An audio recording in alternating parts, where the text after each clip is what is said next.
والصلاة والسلام على أشرف الأنبياء وعلى آله وأصحابه من والاه أما بعد۔ سب سے پہلے میں مبارکباد دیتا ہوں ان خوش نصیب بھائیوں اور بہنوں کو جنہیں اللہ رب العزت نے اس سال اپنے گھر کے حج کی توفیق بخشی۔ اسلام کے اندر اس کے بنیادی ارکان میں سے ایک اہم رکن حج ہے۔ اللہ رب العزت نے ہر مسلمان کو یہ کہا وَلِلَّهِ عَلَى النَّاسِ حِجُّ الْبَيْتِ مَنِ اسْتَطَاعَ إِلَيْهِ سَبِيلًا، جو بھی اللہ کے گھر میں جانے کی، رستے کی، اپنے گھر والوں کی کفالت کی استطاعت ہو جاتی ہے تو اسے چاہیے کہ وہ اللہ کے گھر کا حج کرے۔ خوش نصیب ہیں وہ لوگ جنہیں زندگی میں اللہ نے یہ توفیق بخش دی، وگرنہ یہ اتنی بڑی بد نصیبی ہے۔ نبی کریم صلی اللہ علیہ وسلم نے فرمایا جس شخص کو اللہ نے استطاعت دی، رستہ بھی پرامن ہے، مال بھی ہے، صحت تندرستی بھی ہے، پھر وہ حج نہیں کرتا، اگر وہ خدا نخواستہ اسی طرح دنیا سے چلا جاتا ہے تو اللہ کو کوئی پرواہ نہیں، وہ یہودی مرا یا عیسائی مرا، وہ اسلام کی موت نہیں مرتا۔ تو یہ اللہ کا بہت بڑا احسان ہے کہ اللہ نے اس زندگی کے اندر ہی آپ لوگوں کو چن لیا کہ آپ اللہ کے گھر کا حج کر کے اس فریضے کو پورا کر دیں۔ اللہ رب العزت آپ کے لیے یہ سفر اور اس کے جتنے مناسک ہیں انہیں آسان کر دے۔ میرے عزیز بھائیوں اور بہنوں، نبی کریم صلی اللہ علیہ وسلم آپ نے زندگی میں ایک حج کیا۔ وہ حج آپ نے زندگی کے آخری سال ہجرت کے 10ویں سال کیا، اور اس وقت آپ نے یہ بات ارشاد فرمائی ممکن ہے آج کے بعد میں تمہیں یہاں نہ مل سکوں، اس لیے خذوا انی مناسککم، تم مجھ سے حج کے طریقے سیکھ لو۔ نبی کریم کے صحابہ میں ایک صحابی تھے جن کا نام حضرت جابر بن عبداللہ، یہ ایک پڑھے لکھے آدمی تھے۔ انہوں نے جب مدینہ سے نبی کریم نکلنے لگے، انہوں نے ایک بات کا اعلان کیا، کہنے لگے کہ میں نبی کریم صلی اللہ علیہ وسلم کے ساتھ رہوں گا، اور جو کچھ آپ کریں گے میں ہر چیز قلم بند کروں گا، لکھوں گا، تاکہ آنے والے لوگوں کو بتا سکوں کہ نبی کریم صلی اللہ علیہ وسلم نے حج کیسے کیا تھا۔ اللہ رب العزت حضرت جابر بن عبداللہ کی قبر کو نور سے بھر دے۔ اب جو بھی شخص حج کے متعلق کچھ سیکھنا یا جاننا چاہتا ہے تو امام مسلم رحمۃ اللہ علیہ نے حضرت جابر بن عبداللہ کی وہ حدیث، جو لمبی حدیث ہے جس میں وہ سارا آنکھوں دیکھا حال بیان کیا گیا ہے، جو نبی کریم نے گھر سے نکل کے حج کر کے گھر واپس آنے تک جو کچھ کیا، اس حدیث کے اندر حضرت جابر نے بیان کیا۔ اگر آج بھی کوئی مسلمان، چونکہ ہم ایک ایسے دور میں ہیں جہاں مسلمان مختلف فرقوں میں بٹے ہوئے ہیں، ہم سب کے درمیان ایک چیز صرف کامن ہے، وہ ہے جناب محمد الرسول اللہ کی ذات۔ ہم ایک دوسرے کا مسلکی اختلاف کر سکتے ہیں، ایک دوسرے کے علماء سے اختلاف رکھ سکتے ہیں، ائمہ دین کے متعلق اپنے اختلاف رکھ سکتے ہیں، لیکن ایک مسلمان کبھی بھی یہ نہیں چاہے گا کہ وہ اپنے نبی جناب محمد الرسول اللہ صلی اللہ علیہ وسلم سے اختلاف کرے۔ تو میں اللہ کی توفیق سے کسی مسلک یا گروہ کے تعصب کو ذہن میں رکھ کے نہیں، صرف وہ بات عرض کروں گا جو پیارے نبی جناب محمد الرسول اللہ صلی اللہ علیہ وسلم نے بیان فرمائی، دو چیزیں مد نظر رکھیں، کیونکہ اللہ رب العزت نے قرآن کریم میں ہمیں یہ بات بتلائی، یا ایھا الذین آمنو، اے لوگو جو ایمان لائے ہو، ان کثیرا من الاحبار والرہبان لیاکلون اموال الناس بالباطل ویصدون عن سبیل اللہ، تم میں اکثر مولوی اور صوفی ایسے ہوں گے جو لوگوں کا مال کھانے کی خاطر اللہ کا رستہ بتانے کے بجائے اللہ کے رستے سے روکیں گے۔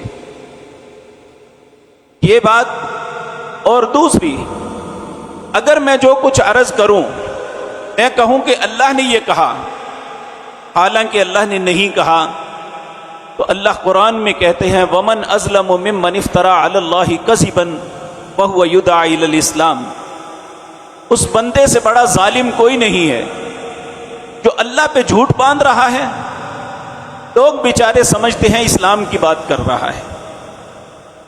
اور پیارے نبی جناب محمد الرسول اللہ صلی اللہ علیہ وسلم کا فرمان ہے، آپ نے فرمایا من کذب علی متعمدا فلیتبوأ مقعدہ من النار، جس نے جان بوجھ کے مجھ پہ جھوٹ باندھا، میں نے وہ نہیں کہا، میں نے وہ نہیں کیا، وہ شخص کہے رسول اللہ نے ایسے کیا ہے، وہو مقعدہ من النار، وہ سمجھ لے اس نے اپنا ٹھکانہ جہنم بنا لیا۔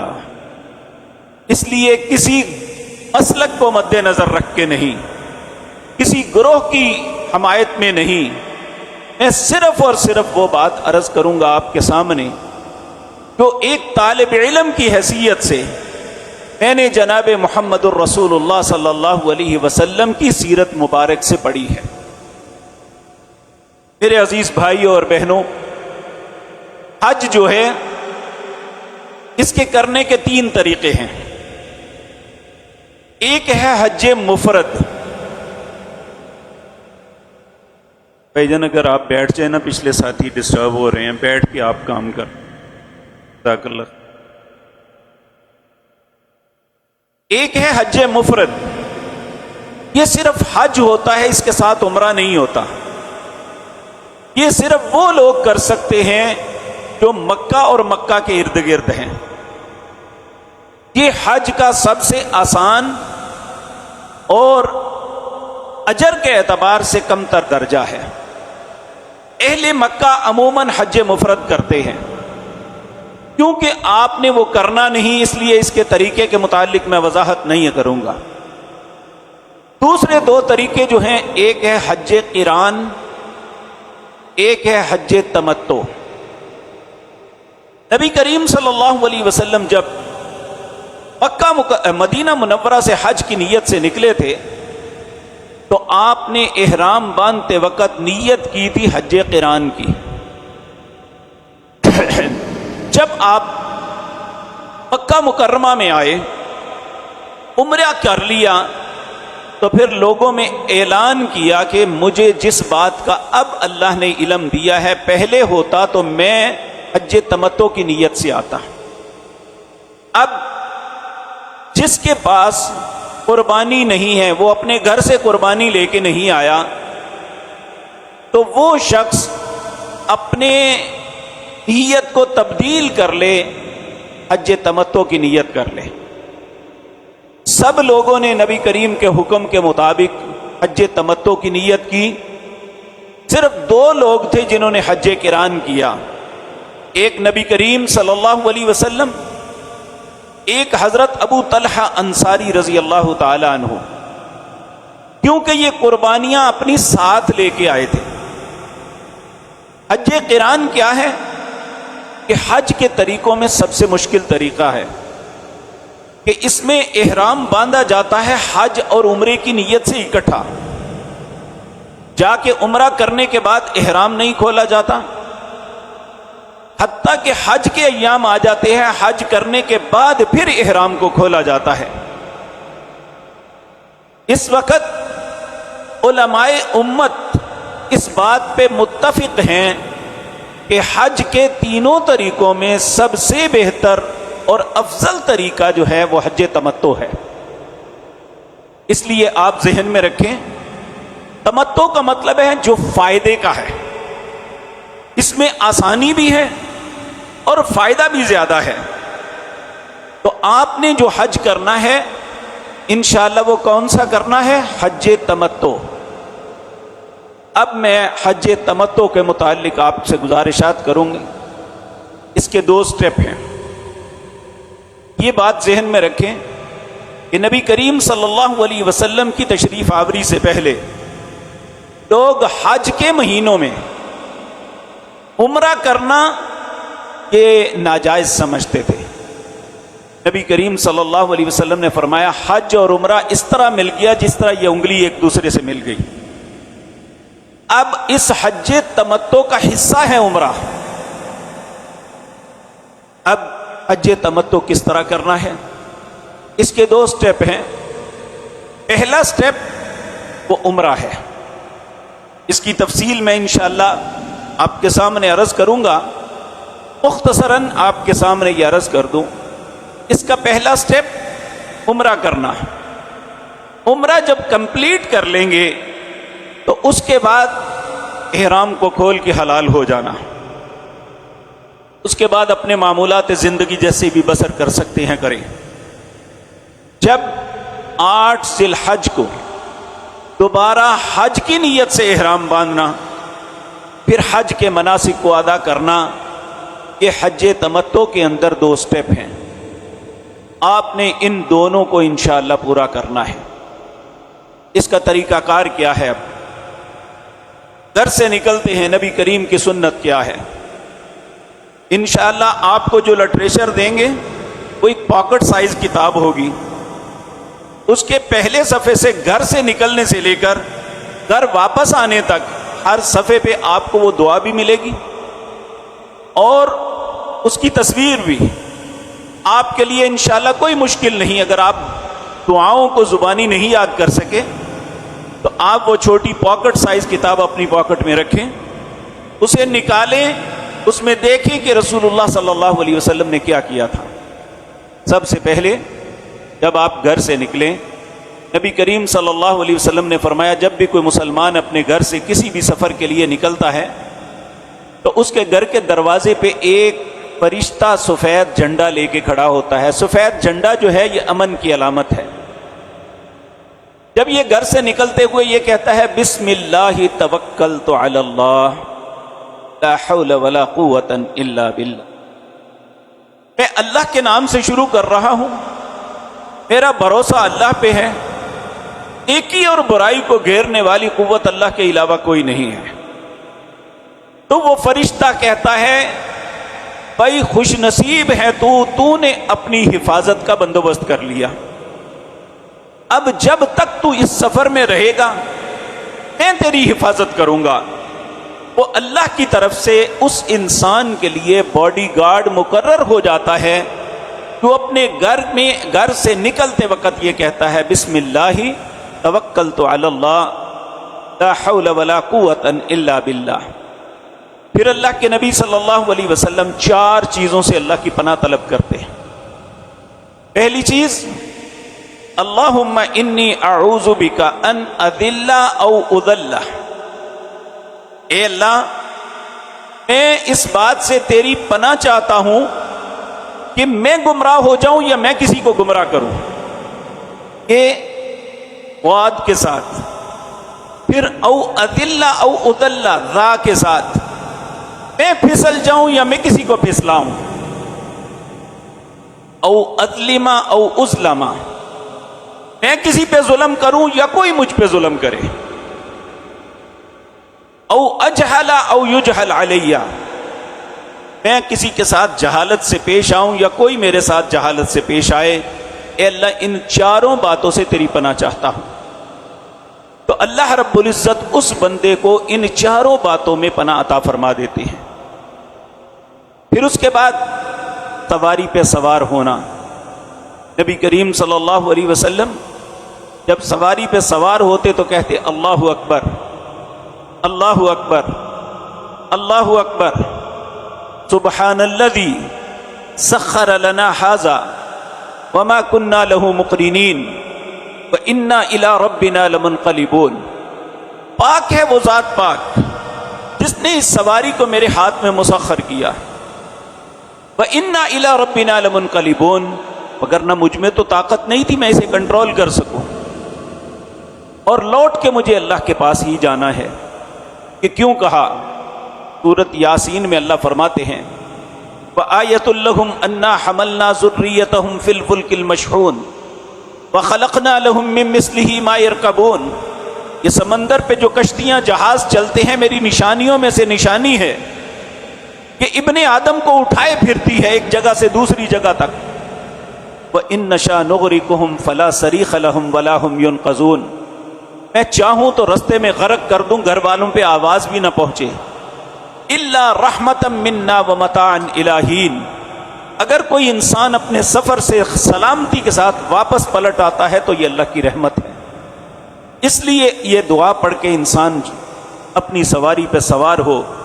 سبحان الذی سخر لنا ھذا وما كنا له مقرنین وإنا إلی ربنا لمنقلبون. اسی طرح ایک دوسری دعا بسم اللہ مجریہا ومرساہا ان ربی لغفور الرحیم. تو یہ کوئی بھی دعا پڑھ کے آپ سواری پہ سوار ہوں، چل پڑیں. اب آگے ہم کسی بھی اسٹیشن سے، ایئرپورٹ سے جب اپنے سفر کا آغاز کریں گے، یہ بات یاد رکھیں کہ حج کے لیے یا عمرے کے لیے جب کوئی انسان جاتا ہے تو زمین کے وسط میں بیت اللہ ہے. جس طرح پرکار چلائی جائے نا درمیان میں چیز رکھ کے، وہ چاروں طرف سے ایک جیسی ہوتی ہے، شرق و غرب، شمال و جنوب، ہر طرف سے زمین کا وسط ہے بیت اللہ. نبی کریم صلی اللہ علیہ وسلم نے 5 مقام دنیا کے اندر بتائے ہیں. ان مقام کو میقات کہتے ہیں. یہ وہ جگہ ہے جہاں سے احرام باندھ کے آگے چلنا ہے. ہم جو ہیں جن کی فلائٹیں آغاز میں جا رہی ہیں، یہ لوگ مدینہ منورہ میں پہلے جائیں گے. ان کا میقات ذوالحلیفہ ہوگا. یہ مدینہ منورہ سے 7 کلومیٹر باہر جگہ ہے. اسے بیر علی بھی کہتے ہیں. بیر کہتے ہیں کنویں کو. علی رضی اللہ تعالیٰ عنہ کا کنواں، یہاں آپ کو وہ زمین الاٹ ہوئی تھی جہاں آپ کا کنواں تھا. بیر علی بھی کہتے ہیں، ذوالحلیفہ بھی کہتے ہیں. اور جو لوگ یہاں سے سیدھا جدہ جائیں گے ان کا میقات ہوگا یلملم. یہ سمندر کے اندر ایک پہاڑی ہے. یہ جہاز کے اترنے سے 35 منٹ پہلے آتا ہے یہ جگہ. یہ جہاز کا پائلٹ آپ کو بتائے گا آدھا گھنٹہ 20 منٹ پہلے کہ اب سے اتنے منٹ بعد ہم اس میقات کے اوپر سے گزریں گے. جب لوگ بحری جہاز پہ جاتے تھے تو اس وقت بحری جہاز اس پہاڑی پہ جا کے لنگر انداز ہوتا تھا. ایک دن پورا رکتا اور وہاں لوگ احرام باندھتے. چونکہ جہاز کے اندر یہ ممکن نہیں ہے، اس لیے ہم نے احرام کی چادریں جو ہیں یہ ایئرپورٹ پہ ہی باندھ لینی ہیں. اب احرام کی چادریں بڑے بڑے مشکل طریقے علماء بتاتے ہیں، لیکن میں نے خود کیا ہے، بہت زیادہ پھٹتی ہے.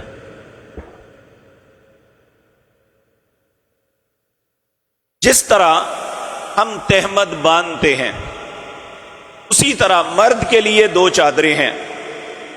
جس طرح ہم اپنے گھروں میں دیسی طریقے سے، نبی کریم بھی اسی طرح باندھا کرتے تھے. یہ جو مختلف طریقے گھما پھرا کے بتائے جاتے ہیں یہ درست نہیں. اگر آپ ان پلوؤں کو اس طرح رکھ کے باندھیں گے تو پھر آپ کا کپڑا اوپر اٹھ جائے گا.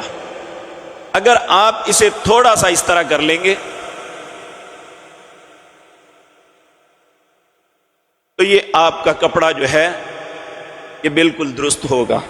اب آپ جس طرح مرضی چلیں، آپ کا نہ کپڑا ادھر ہوگا، آپ اللہ کی توفیق سے آپ کا بالکل احرام جو ہے درست حالت میں ہوگا.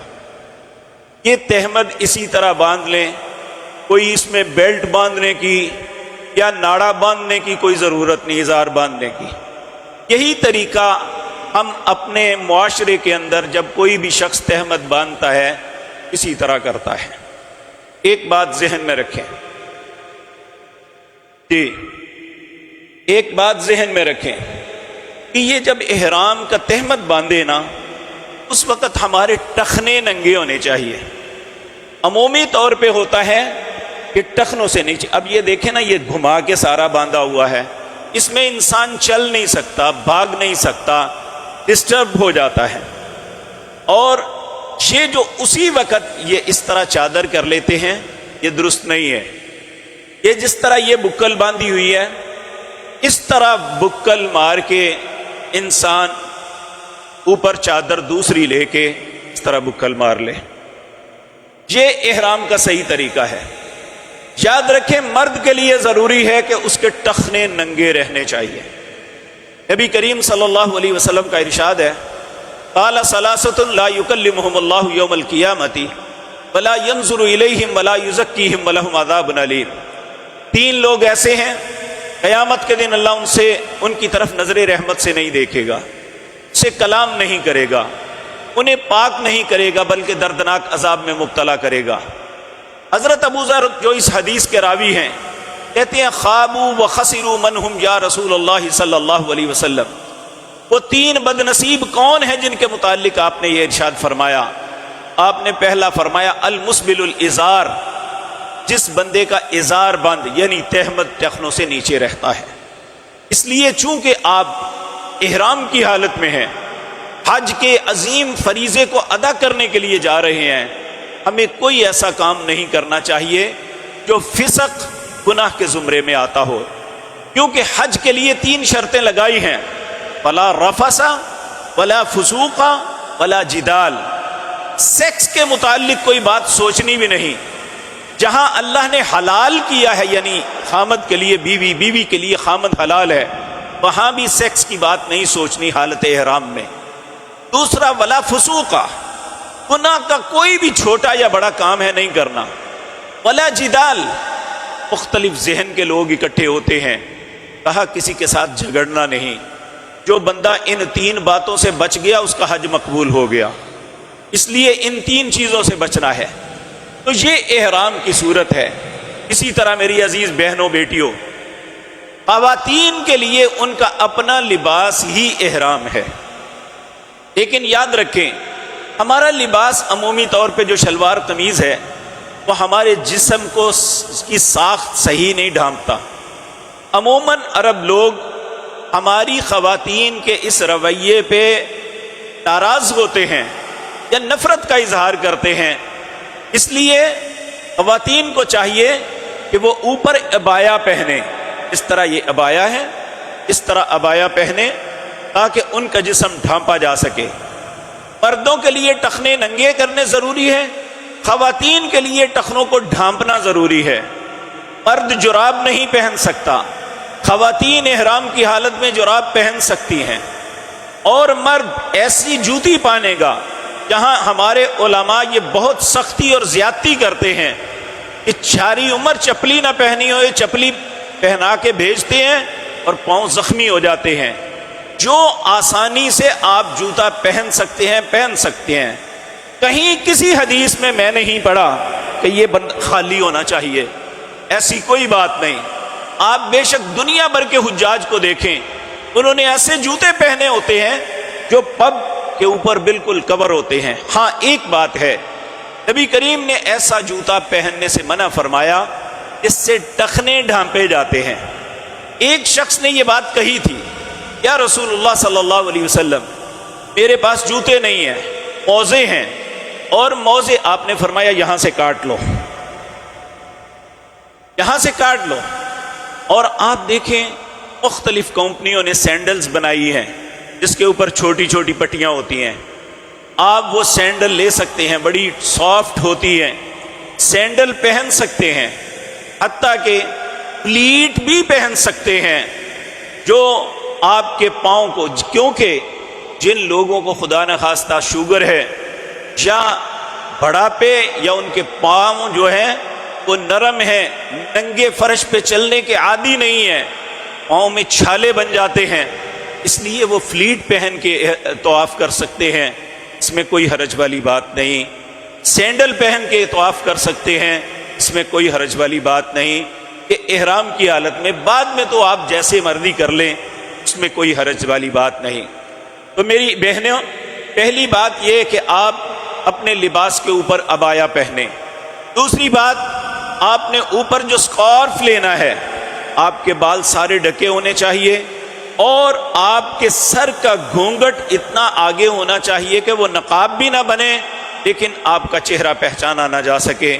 یہ خواتین کیوں سیدہ عائشہ صدیقہ رضی اللہ تعالیٰ عنہ کہتی ہیں جب ہم مردوں کے قریب جاتی تو اپنے گھونگھٹ کو ایسے کر لیتی کہ تاکہ لوگ ہمارے چہرے کو نہ دیکھ سکیں۔ اس لیے یہ احرام معاملہ ہے اور احرام کی کچھ شرائط ہیں۔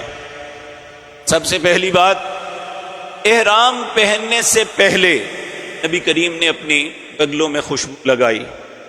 احرام باندھنے کے بعد خوشبو لگانا منع ہے، اگر ہو بھی تو اسے صاف کر لینا چاہیے۔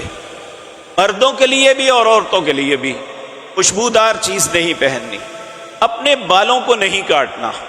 اگر خدا نخواستہ بالوں میں ایسی تکلیف ہو گئی ہے، جس طرح ایک صحابی آپ کے پاس آیا اور اس کی کیفیت یہ تھی کہ اس کے سر کی جوئیں منہ پہ گر رہی تھی، آپ نے فرمایا اس کی ٹنڈ کرواؤ اور اس کے بعد 3 کاموں میں ایک کرے، یا دم دے، یا صدقہ کرے، اور یا یہ روزے رکھے۔ تو یہ تینوں میں سے کوئی بھی کر سکتا ہے۔ تو لیکن ہمیں پہلے سے اس بات کا تدارک کر لینا چاہیے کہ ہمیں دوران احرام ایسی کیفیت سے دوچار نہ ہونا پڑے۔ اسی طرح بعض لوگوں کو بہت ڈراتے ہیں، جی آپ خارش نہ کریں، آپ کے بال ٹوٹ جائیں گے۔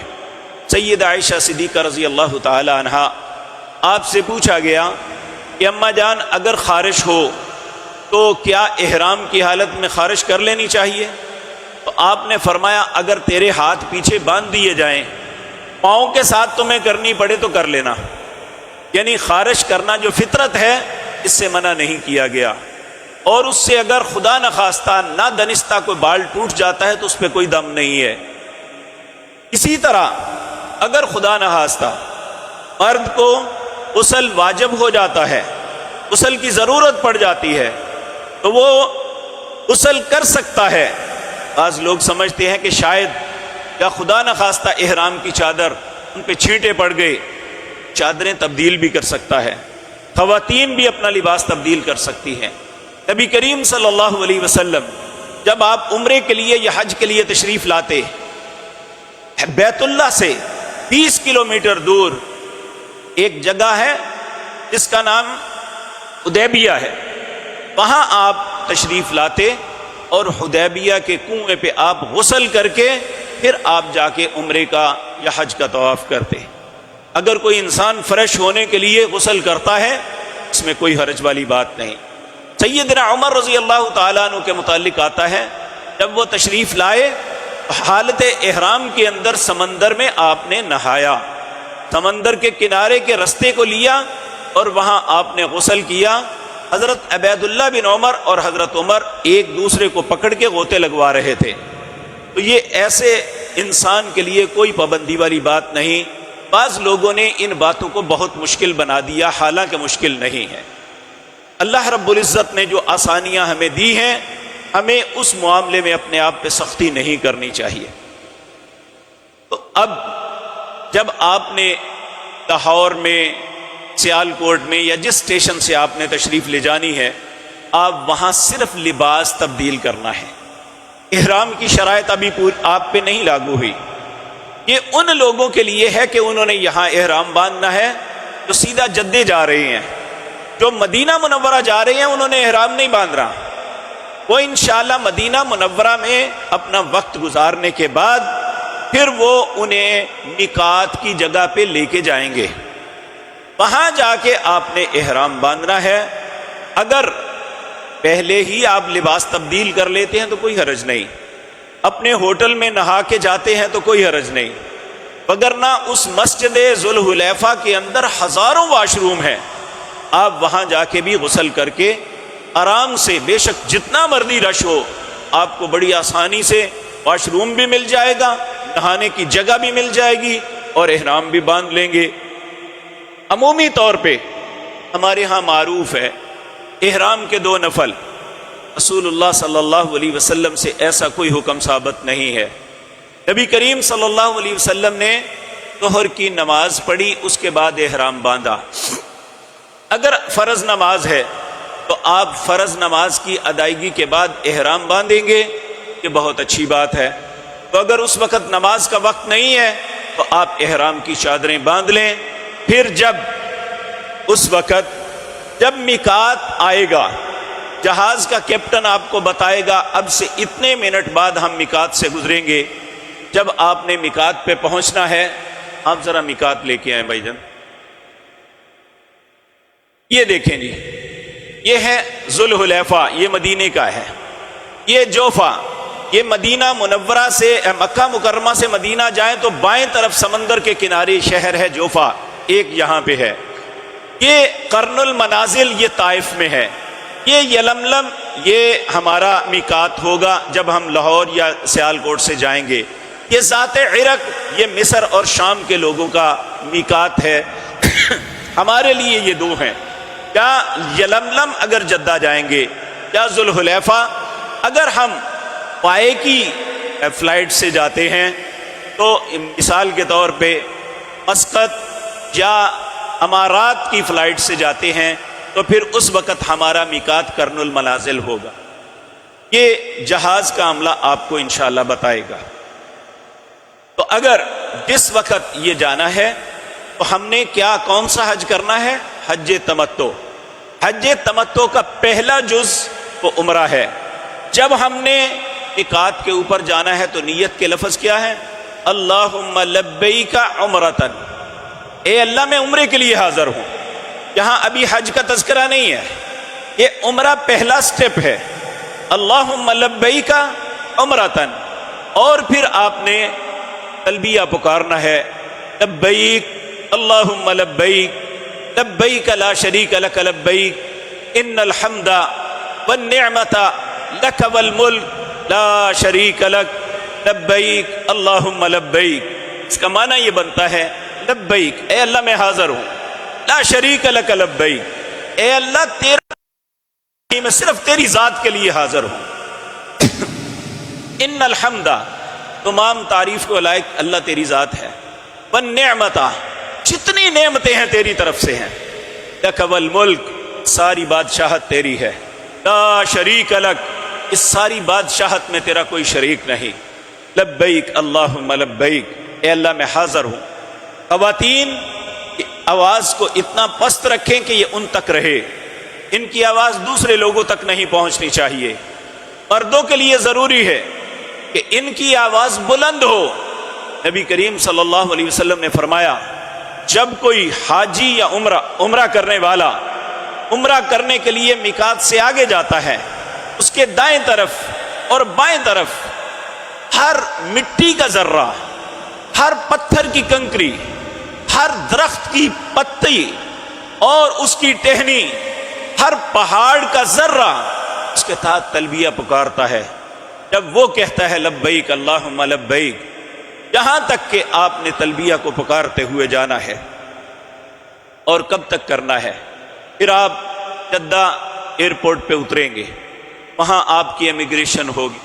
پہلے یہ عمل بہت دشوار اور مشکل ہوا کرتا تھا، اب الحمدللہ چند سالوں سے امیگریشن کے معاملے بہت آسان ہو گئے۔ چند لمحوں میں پوری فلائٹ کو وہ کر کے آگے چلا دیتے ہیں۔ اس کے بعد آپ کا معلم آپ کو بس میں بٹھائے گا اور آپ کو آپ کے ہوٹل میں لے جائے گا۔ آپ نے اپنے ہوٹل میں جا کے، اگر کیونکہ یہ آپ نے گھر سے نکلنے تھے وہاں تک 22 سے 26 گھنٹے لگ سکتے ہیں۔ اس کی گھر سے نکلے، ایئرپورٹ پہنچے، وہاں آپ نے بورڈنگ وغیرہ جو کرنی ہوتی ہے، کئی گھنٹوں کا یہ طویل معاملہ ہے۔ پھر آپ کی 5.5 گھنٹے کی فلائٹ ہے، پھر اتر کے پھر گھنٹہ 1.5 گھنٹہ وہاں لگے گا، پھر وہاں سے تقریباً 1.5 سے 2 گھنٹے جدے سے مکہ مکرمہ جانے کے لگیں گے۔ یہ سارا 22 سے 26 گھنٹے کا سفر ہو سکتا ہے۔ اور پھر انسان تھک جاتا ہے۔ واللہ یقدر اللیل والنہار، دن اور رات پہ قدرت صرف اللہ رب العزت کو ہے۔ لوگوں کا ایمان جوش مارتا ہے جلدی سے چلیں، اور بعض اوقات وہ تھک کے چور ہو کے بیمار بھی ہو جاتے ہیں۔ اگر آپ کچھ وقت کے لیے آرام کرنا چاہیں، سستانا چاہیں تو سستا سکتے، آرام کر کے پھر جائیں تاکہ فریش ہو کے عبادت کریں۔ جب آپ فریش ہو کے عبادت کریں گے تو آپ کو عبادت میں لطف آئے گا، ایک خوبصورت منظر بنے گا۔ تو پھر اس کے بعد آپ نے جب عمرے کی نیت سے جانا ہے، چاہے آپ ہوٹل سے یا آپ وہاں حرم کے باہر جو واش رومز بنے ہوئے ہیں وہاں جا کے وضو کرنا ہے۔ یاد رکھیں دو چیزوں کے لیے وضو لازم ہے، ایک نماز کے لیے، ایک کعبۃ اللہ کے طواف کے لیے۔ یہ دونوں چیزیں بے وضو نہیں ہو سکتی۔ نماز جس طرح انسان کا وضو خطا ہو جائے تو وہ نکل کے وضو کر کے دوبارہ نماز آغاز کرتا ہے، اسی طرح اگر طواف کرتے ہوئے وضو خطا ہو جائے تو انسان وضو کر کے آ کے دوبارہ شروع کرے گا۔ بعض علماء کی رائے یہ ہے کہ جب وہ نصف سے آگے گزر چکا ہے تو پھر وہ نہیں، اب آپ نے جب جانا ہے اپنے ہوٹل سے وضو کر کے تو بیت اللہ کے دروازے پہ پہنچ کے جب آپ نے اندر قدم رکھنا ہے تو وہی دعا جو ہر مسجد میں داخل ہوتے وقت آپ پڑھتے ہیں، بسم اللہ اللہم افتح لی ابواب رحمتک، اللہ کے نام سے شروع کرتا ہوں، اے اللہ تو اپنی رحمت کے دروازے میرے لیے کھول دے۔ ایک دعا لمبی بھی ہے جو رسول اللہ نے سکھائی، اعوذ باللہ العظیم وبوجہہ الکریم وسلطانہ القدیم من الشیطان الرجیم، بسم اللہ والصلاۃ والسلام علی رسول اللہ وافتح لی ابواب رحمتک۔ جب آپ اندر داخل ہوں گے تو یہ آپ 79 نمبر گیٹ ہے، باب فہد بھی کہتے ہیں، گیٹ کا نمبر ہے 79۔ یہ صرف جن لوگوں نے احرام باندھا ہے وہ اس دروازے سے اندر جا سکتے ہیں، گیٹ نمبر 79 سے۔ تو آپ نے وہاں سے اندر جانا ہے۔ جب آپ اس طرح راہداری سے گزر کے آگے جائیں گے آپ کو سامنے بیت اللہ نظر آئے گا۔ نبی کریم صلی اللہ علیہ وسلم جب بیت اللہ کو دیکھتے، ہمارے ہاں ایک بات معروف ہے کہ بیت اللہ کو دیکھ کے جو بھی دعا مانگے قبول ہوتی ہے، یہ بات معروف تو ہے لیکن اس کا ثبوت نہیں۔ آپ بیت اللہ چھوڑ کے وہاں جو بھی دعا انشاءاللہ مانگیں گے اللہ آپ کی دعاؤں کو قبول کرے گا۔ جو رسول اللہ صلی اللہ علیہ وسلم سے ثبوت ہے وہ یہ، آپ کعبۃ اللہ کو دیکھتے اور کہتے اللہم زد ھذا البیت تعظیما و تشریفا و تکریما، اے اللہ اس گھر کے عزت اور شرف میں اور اضافہ فرما۔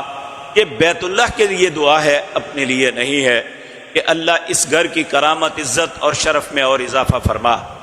اس کے بعد آپ نے یہ اندر آنا ہے۔ یہ کعبۃ اللہ کے 4 کونے ہیں۔ یہ یہاں پہ ایک گول چھوٹی سی دیوار ہے جو انسان کے 4 فٹ اوپر ہے، اسے حتیم کہتے ہیں۔ یہ پہلے کعبۃ اللہ کا حصہ ہے، حصہ تھا۔ نبی کریم کے زمانے میں جب بیت اللہ تعمیر ہوا تو ان کے پاس رزق حلال اتنا نہیں تھا کہ وہ سارا تعمیر کر سکتے، انہوں نے اسے چھوڑ دیا، اسے اس طرح بنایا۔ بعد میں کئی دفعہ پورا بنا، لیکن امام مالک رحمۃ اللہ علیہ نے امت کو تنبیہ کی کہ کعبۃ اللہ کے ساتھ کھلواڑ نہ کرو، جیسا ہے اسے اس حالت میں رہنے دو۔ اب اس کے اندر جو بھی نماز پڑھے گا وہ اسی طرح ہے جس طرح بیت اللہ کے اندر پڑھتا ہے۔ اب اس کے 4 کونے ہیں۔ یہ پہلا کونا، اس پہ ایک چاندی کا خول ہے، اس کے اندر پتھر کی کچھ ٹکڑیاں تاک کے اندر لگائی گئی ہیں۔ یہ وہ پتھر ہے جسے حجر اسود کہتے ہیں، یعنی کالا پتھر۔ جب یہ جنت سے آیا تھا اس وقت سفید تھا، ابن آدم کے گناہوں نے اسے کالا کر دیا۔ نبی کریم صلی اللہ علیہ وسلم نے فرمایا جو ایمان اور یقین کے ساتھ اسے چومے گا قیامت کے دن اللہ اسے 2 ہونٹ اور زبان دیں گے کہ اس بندے کی ایمان کی گواہی اللہ کی بارگاہ میں دے۔ اور حجر اسود کو چومنے کے 4 طریقے ہیں۔ ایک یہ کہ اس کے ساتھ لگ کے اپنے ہونٹوں کے ساتھ چومنا، ایک یہ ہے ہاتھ لگانا اور ہاتھ کو چومنا، ایک یہ ہے کہ چھڑی کو لگانا اور چھڑی کو چومنا، چوتھا یہ ہے کہ دور سے اشارہ کرنا۔ ثواب سب کا ایک جیسا ہے۔ لیکن جب دور سے اشارہ کریں پھر چومنا نہیں ہے۔ اب اس کے سامنے آنا ہے، اس سید پہ اپنے دائیں ہاتھ کو بلند کرنا ہے، بسم اللہ اللہ اکبر، یہ آپ کا استلام شروع ہے پہلا۔ لیکن یہ بات یاد رکھیں، یہ جو عمرے کے لیے آپ تشریف لائے ہیں، یہ پہلا طواف، اسے طواف قدوم کہتے ہیں، طواف قدوم کہتے ہیں۔ اس طواف کے اندر نبی کریم صلی اللہ علیہ وسلم نے حکم دیا کہ جب یہ چادریں اس طرح لی تھی، آپ نے فرمایا اپنا کندھا ننگا کر لو۔ مردوں کے لیے یہ ہے کہ انہوں نے اپنے کندھے کو اس طرح ننگا کر لینا ہے۔ یہ کیوں کرتے ہیں؟ جب نبی کریم عمرۃ القضاء کے لیے آئے تو مشرکین آپ کو دیکھ رہے تھے بیٹھے۔ ایک بندے نے پھپتی کسی، کہنے لگا مدینے کے بخار نے ان کے کندھوں کو جھکا دیا ہے، مسلمان کمزور ہو گئے ہیں۔ تو نبی کریم نے فرمایا اپنا کندھا باہر نکالو اور اکڑ کے چلو۔ یہ پہلے 3 چکر انہیں رمل کہتے ہیں۔ مردوں کے لیے یہ ہے کہ یہ ہم نے اس طرح چلنا ہے، رش بھی ہوگا تو تھوڑا سا اچھل اچھل کے اس طرح چلنا ہے، یہ رمل ہے۔ یہ طواف قدوم میں ہے صرف، اس کے علاوہ جتنے نفلی طواف کریں گے، طواف زیارت افاضہ کریں گے، طواف وداع کریں گے، اس میں ایسا نہیں ہے۔ یہ عمرے کے اندر جو پہلا طواف کرنا ہے اسے طواف قدوم کہتے ہیں۔ اس کے پہلے 3 چکر جو لگانے ہیں وہ اس طرح، یہ خواتین کے لیے نہیں ہے ایسا حکم، یہ صرف مردوں کے لیے ہے کہ انہوں نے یہ طواف کرنا ہے۔ تو اس کے بعد اس طرح بسم اللہ اللہ اکبر چل پڑنا ہے، اور یہ پڑھنا ہے ان 4 کلموں سے بہتر اللہ نے کوئی کلمے نہیں ہیں۔ سبحان اللہ، الحمدللہ، لا الہ الا اللہ، اللہ اکبر۔ یہ چاروں کلمے پڑھتے ہوئے چلتے جانا ہے، یہاں سے شروع ہونا ہے، اور یہ چلتے چلتے جب آپ آئیں گے، یہ چوتھا کونا ہے، اس کو کہتے ہیں رکن یمانی، یمن کی طرف کونا۔ اگر اس کونے کو دایاں ہاتھ لگ جائے، اس طرح دایاں ہاتھ لگ جائے تو پڑھنا ہے اللہم انی اسألک العفو والعافیت فی الدنیا والآخرہ۔ اے اللہ، یہ دیکھیں، یہ ان کا یہ دایاں ہاتھ لگا ہوا ہے۔ اللہم انی اسألک العفو والعافیت فی الدنیا والآخرہ، اے اللہ میں دنیا اور آخرت کی عافیت اور معافی کا سوال کرتا ہوں۔ نبی کریم صلی اللہ علیہ وسلم نے فرمایا یہاں 70,000 فرشتے اس کی اس دعا پہ آمین کہتے ہیں۔ تو اگر خدا نخواستہ آپ کا ہاتھ نہیں لگا اسے، تو پھر آپ نے یہ نہیں پڑھنا، اسی طرح گزر جانا ہے۔ پھر اس کونے سے لے کر حجر اسود تک آپ نے پڑھنا ہے ربنا آتنا فی الدنیا حسنۃ وفی الآخرۃ حسنۃ وقنا عذاب النار۔ یہ وہ کلمات ہیں جو رسول اللہ نے سکھائے۔ کچھ لوگوں نے اپنے پاس سے ایڈ کیے ہیں، لفظ بڑے خوبصورت ہیں، لیکن رسول اللہ نے نہیں کہے۔ وادخلنا الجنۃ مع الابرار یا عزیز یا غفار، یہ عموماً کتابوں میں لکھا ہوتا ہے، لیکن واللہ باللہ ثم اللہ یہ لفظ رسول اللہ کے نہیں ہے۔ نبی کریم نے اتنا ہی فرمایا ربنا آتنا فی الدنیا حسنۃ وفی الآخرۃ حسنۃ وقنا عذاب النار۔ اب یہاں پہ آ کے دوبارہ اگلا رکن، اگلا شروع کرنے سے پہلے پھر دعا یہی استلام کرنا ہے، بسم اللہ اللہ اکبر۔ صرف اللہ اکبر بھی کہہ سکتے ہیں۔ اس طرح نماز کی ایک حالت سے دوسری حالت بدلتے ہیں، اسی طرح ایک طواف سے دوسرے طواف میں جب داخل ہوں گے تو پھر بسم اللہ اللہ اکبر کہہ کے داخل ہوں گے۔ سبحان اللہ والحمد للہ۔ کچھ کتابیں آپ کو شاید ملی بھی ہوں گی، اس میں ہر چکر کے لیے الگ دعائیں ہیں، یہ بھی معلموں نے لکھی ہوئی ہیں، رسول اللہ سے اس کا ثبوت نہیں۔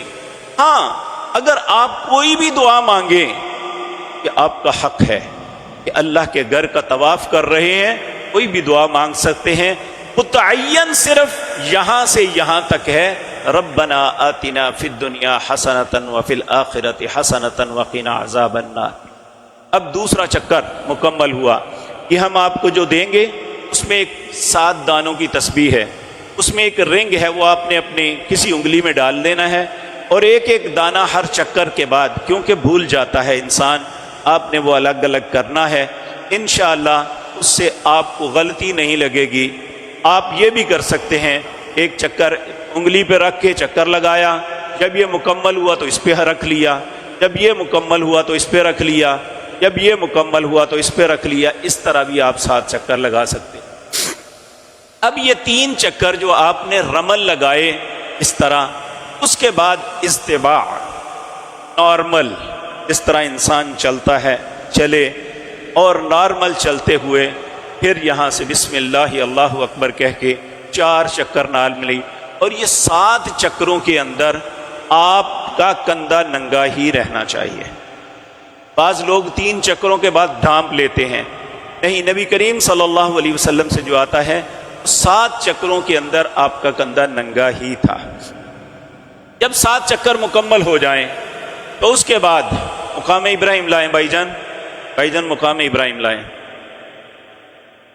یہ ایک چبوترا ہے، یہ بیت اللہ کے دروازے کے اس طرف ہے تھوڑا سا، یہ درمیان میں چبوترا، اس کے اندر ایک پتھر ہے جس کے اندر پاؤں کے قدموں کے نشان ہیں، یہ ابراہیم علیہ السلام کے قدموں کے نشان ہیں۔ اور اللہ نے جب ابراہیم علیہ السلام ہر آزمائش پہ پورے اترے تو اس وقت کہا کہ ابراہیم انی جاعلک للناس اماما، ہم دنیا کا امام آپ کو مقرر کرتے ہیں، اور آپ کے نقش قدم کو واتخذوا من مقام ابراہیم مصلی، مقام ابراہیم کو جائے نماز پکڑو۔ اگر ممکن ہے اس کے قریب، ویسے حج کے دنوں میں ممکن نہیں ہوگا، تو جہاں بھی آپ کو جگہ ملے آپ نے پہلے اپنا کندھا ڈھانپ لینا ہے، 2 رکعتیں نماز پڑھنی ہے طواف کی۔ بہنوں نے بھی اسی طرح طواف کرنے کے بعد 2 نفل پڑھنے ہیں، اور ان 2 رکعتوں میں سنت یہ ہے، نبی کریم صلی اللہ علیہ وسلم پہلی رکعت میں سورۃ فاتحہ کے بعد قل یا ایھا الکافرون پڑھتے، اور دوسری رکعت میں سورۃ فاتحہ کے بعد قل ھو اللہ احد یہ پڑھا کرتے تھے۔ یہ 2 رکعتیں پڑھنے کے بعد ملتزم کو لائیں، یہ کعبۃ اللہ کا دروازہ ہے، اس کے ساتھ یہ جگہ اور حجر اسود کے درمیان اس جگہ کا نام ہے ملتزم، چمٹنے کی جگہ۔ عمومی طور پہ آپ لکھیں کہ لوگ سمجھتے ہیں یہ بیت اللہ کا دروازہ ملتزم ہے، حالانکہ یہ نہیں ہے، یہ دروازے سے لے کر یہاں تک حجر اسود تک یہاں 3 سے 4 لوگ کھڑے ہو سکتے ہیں۔ نبی کریم صلی اللہ علیہ وسلم اس طرح اپنی دائیں گال، دونوں ہاتھ اور اپنا سینہ ساتھ لگا لیتے، یہ وہ جگہ ہے۔ ملتزم کا مطلب ہے چمٹنے کی جگہ، جس طرح بچہ اپنی ماں سے چمٹ جاتا ہے، اس جگہ پہ چمٹ کے دعا مانگنا یہ اللہ کو بہت محبوب ہے۔ اور یقین جانیے، اب اس بات کا تجربہ کر کے دیکھ لیں، اللہ آپ کو سلامت رکھے اور یہاں تک آسانی کے ساتھ پہنچائے، اس جگہ پہ جو بھی آپ دعا کریں گے نا، آپ کی دعا رد نہیں جائے گی، چاہے وہ کچھ دیر کے بعد آپ اس کا رزلٹ دیکھیں، آپ اس دعا کی قبولیت کو اپنی زندگی میں اپنی آنکھوں سے ضرور دیکھیں گے جو یہاں کی جاتی ہے۔ اگر خدا نخواستہ آپ رش کی وجہ سے یہاں تک نہیں پہنچ پاتے تو جہاں آپ نے نماز پڑھی ہے وہاں بیٹھ کے یہ کھڑے ہو کے اللہ سے دعا مانگے، انشاءاللہ یہ وقت بھی قبولیت کا ہے۔ اس کے بعد پھر آپ نے یہ زمزم پینا ہے، یہ پڑے ہوئے ہیں، یہاں یہ بات یاد رکھیں کہ کسی کولر پہ کچھ نہیں لکھا ہوا، اس پہ لکھا ہوا ہے غیر مبرد نان کول، یہ ٹھنڈا نہیں ہے۔ اگر آپ، چونکہ آپ نے جب حج کے لیے تشریف لے جانی ہے، یہ مئی کے آخری دن ہوں گے یا جون ہوں گی، یہ 1991 کے اندر 18 جون کو حج ہوا تھا، اللہ کی توفیق سے میں نے پہلا حج اس وقت کیا تھا، اور اس وقت 33 سال کے بعد 17 جون کو توقع ہے حج بیت اللہ ہونے کی، یعنی اسی جون کے اندر۔ جون کا مہینہ ٹھنڈا پانی پینے کو دل بڑا چاہتا ہے، لیکن فوراً گلا پکڑا جاتا ہے، بخار ہو جاتا ہے، اس لیے اپنے آپ کو محفوظ رکھیں۔ اور غیر مبرد، اگر بہت بھی دل چاہے تو مکس کر کے پی لیں، صرف ٹھنڈا پانی پئیں گے تو آپ کی صحت کے لیے یہ اچھا نہیں ہوگا۔ یہ ایک ٹیکنیکل بات ہے، اگر آپ سمجھتے ہیں کہ آپ کو تکلیف نہیں دے گا تو آپ کر سکتے ہیں، یہ بات نہیں ہے، کوئی حرام حلال والی بات نہیں ہے۔ تو یہ پانی پینے کے بعد آپ نے کچھ پانی اپنے سر پہ بھی بہانا ہے، وہ خواتین ہیں یا مرد، یہ نبی کریم صلی اللہ علیہ وسلم کی سنت ہے۔ پانی بہانے کے بعد اب اس کے بعد آپ یہ مقام ابراہیم کے بالکل اپوزٹ دیکھیں گے نا برآمدوں کی طرف، وہاں سے ایک رستہ اندر جاتا ہے، آپ اس رستے سے اندر چلے جائیں۔ جب اب آپ اندر جائیں گے تو دائیں طرف آپ کو ایک بہت چوڑی سی سلائیڈ نظر آئے گی، اس سلائیڈ پہ چلتے چلتے جب آخر پہ جائیں گے تو آپ اس صفحہ پہ پہنچ جائیں گے۔ یہ دیکھیں لکھا ہوا ہے صفحہ سٹارٹ، شروع صفحہ، بدایت الصفحہ، یہاں سے صفحہ شروع ہوتا ہے۔ ایک پہاڑی، اس پہاڑی پہ جب آپ کھڑے ہوں گے، یہ درمیان میں ستون ہے، اس کے قریب کھڑے ہو کے جب آپ، یعنی یہ صفحہ ہے، آپ اس طرف دیکھیں گے نا، سامنے بیت اللہ نظر آئے گا۔ آپ نے وہ بیت اللہ کو پہلے، سب سے پہلے آپ نے کیا پڑھنا ہے؟ ان الصفا والمروۃ من شعائر اللہ فمن حج البیت او اعتمر فلا جناح علیہ ان یطوف بہما ومن تطوع خیرا فان اللہ شاکر علیم۔ اگر یہ زبانی آیت نہیں آتی تو یہ اوپر لکھی ہوئی ہے، اگر اوپر بھی نہیں تو آپ کو جو کتاب دیں گے اس کا صفحہ کھولیں گے تو یہ لکھی ہوئی آپ کو ملے گی۔ تو یہاں پہ آپ نے بیت اللہ کی طرف منہ کر کے ایسے دونوں ہاتھوں کو بلند کرنا ہے، اللہ اکبر، اللہ اکبر، اللہ اکبر۔ پھر 3 دفعہ یہ پڑھنا ہے، لا الہ الا اللہ وحدہ لا شریک لہ لہ الملک ولہ الحمد وہو علی کل شیء قدیر، لا الہ الا اللہ وحدہ انجز وعدہ ونصر عبدہ وحزم الاحزاب وحدہ۔ یہ 3 دفعہ پڑھنے کے بعد پھر آپ نے دعا مانگنی ہے، جو آپ کی حاجت ہے، جو آپ کی خواہش ہے، اپنی زبان میں مانگے، جیسے آپ کا من ہے ویسے مانگے۔ جب دعا سے دل بھر جائے تو پھر آپ شروع ہو جائیں، ابدأ بما بدا اللہ بی، میں وہیں سے شروع کرتا ہوں جہاں سے اللہ نے شروع کروایا۔ تو آپ یہاں دائیں، یہ آنے والا رستہ ہے بھائی جان، جانے والا دکھائیں۔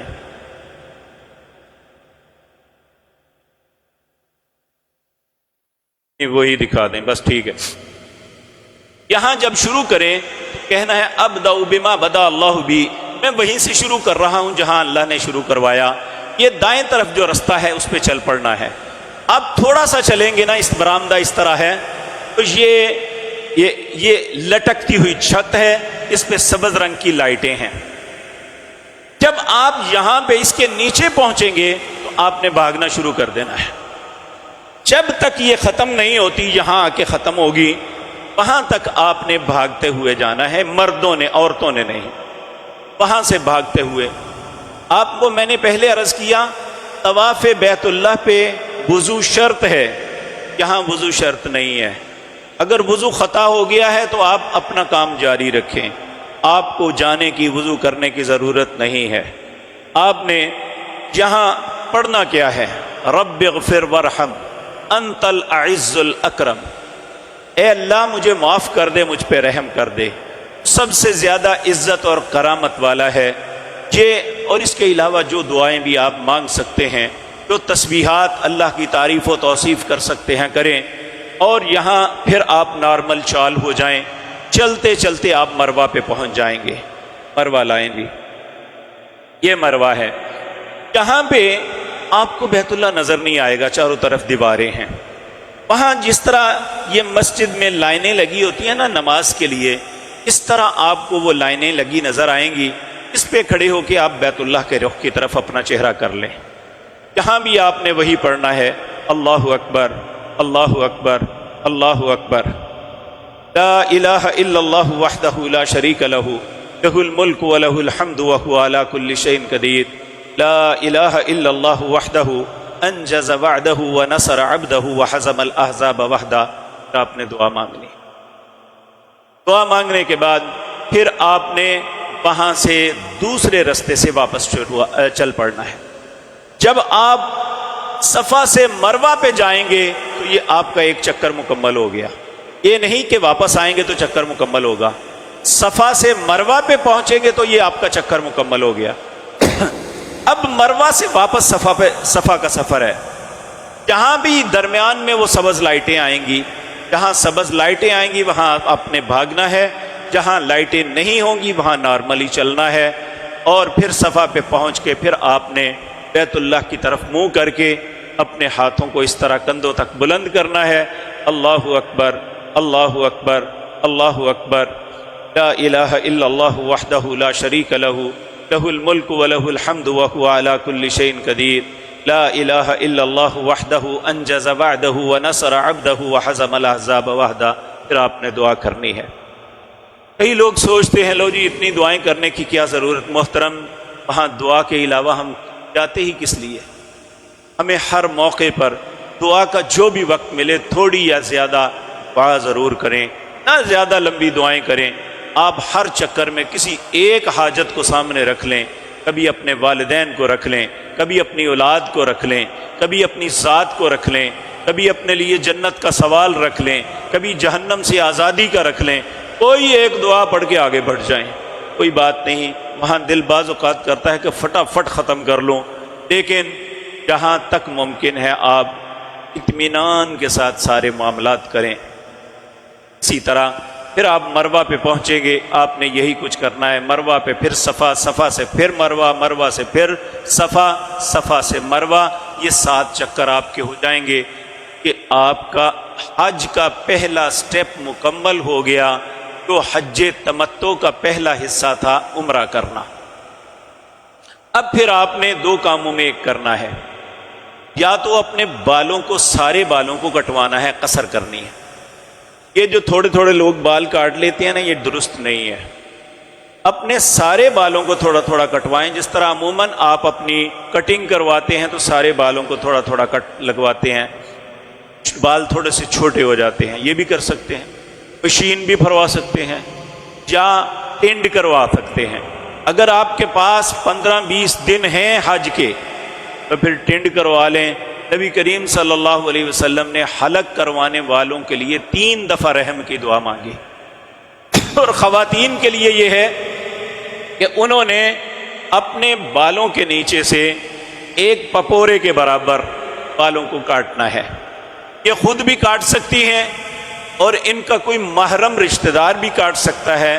خواتین بہنیں ایک دوسرے کے بال بھی کاٹ سکتی ہیں، اس کے لیے ضروری نہیں ہے کہ وہ حلال ہو۔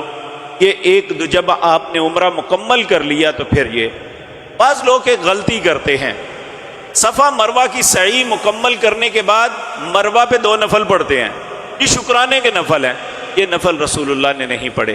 ہمیں اپنے پاس سے کوئی چیز دین کے امور میں ایڈ کرنے کی اجازت نہیں ہے۔ وہاں بعض اوقات ان کے سپاہی بڑا غصے ہوتے ہیں، یہاں کیوں نفل پڑھے جا رہے ہیں جبکہ اللہ کا نہ حکم ہے، نہ اس کے رسول صلی اللہ علیہ وسلم کا طریقہ ہے، پھر یہ کون سا شکرانہ ہے جو ہم کر رہے ہیں؟ اللہ ہمیں سمجھ عطا فرمائے۔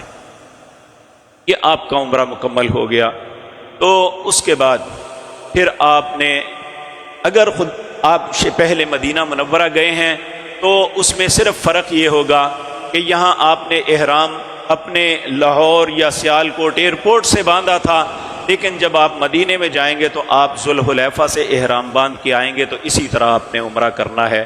اللہ رب العزت آپ کے لیے آسانی پیدا فرمائے۔ اس کے بعد آپ جتنے بھی دن ہیں، وہ 1 دن ہے، وہ 1 مہینہ ہے، علی ھذا القیاس جتنے بھی ہیں، آپ مکمل طور پہ کسی قسم کی پابندی سے آزاد ہیں، کوئی پابندی نہیں۔ آپ اپنے لباس میں جائیں، لیکن ایک بات ذہن میں رکھیں، اگر آپ حرم کے قریب ہیں، اگر جہاں تک ممکن ہے تو نماز حرم میں آ کے پڑھیں۔ نبی کریم صلی اللہ علیہ وسلم نے فرمایا صلاۃ مسجدی ھذا خیر من 1000 صلاۃ، میری اس مسجد میں یعنی مسجد نبوی کے اندر نماز پڑھنا 1000 نماز سے بہتر ہے، اور بیت اللہ میں نماز پڑھنا میری مسجد کے نماز سے 100 گنا زیادہ بہتر ہے، یعنی 1,00,000 نماز کا ثواب ملتا ہے۔ اس ثواب کو ہمیں ضائع نہیں کرنا چاہیے، ہمیں ہر نماز کی کوشش، بعض خواتین و حضرات کوشش کرتے ہیں یہ کہ اپنے ہوٹل سے نکلے، سڑک پہ آ کے فٹ پاتھ پہ نماز پڑھی پھر چلے گئے، نہیں، کوشش کرنی چاہیے جہاں تک ممکن ہے حرم کے قریب جا کے نماز پڑھی جائے۔ اگر رش کی وجہ سے اندر نہ جا سکے تو الگ بات ہے، وگرنہ کوشش کرنی چاہیے کہ اندر جا کے ہی نماز پڑھی جائے۔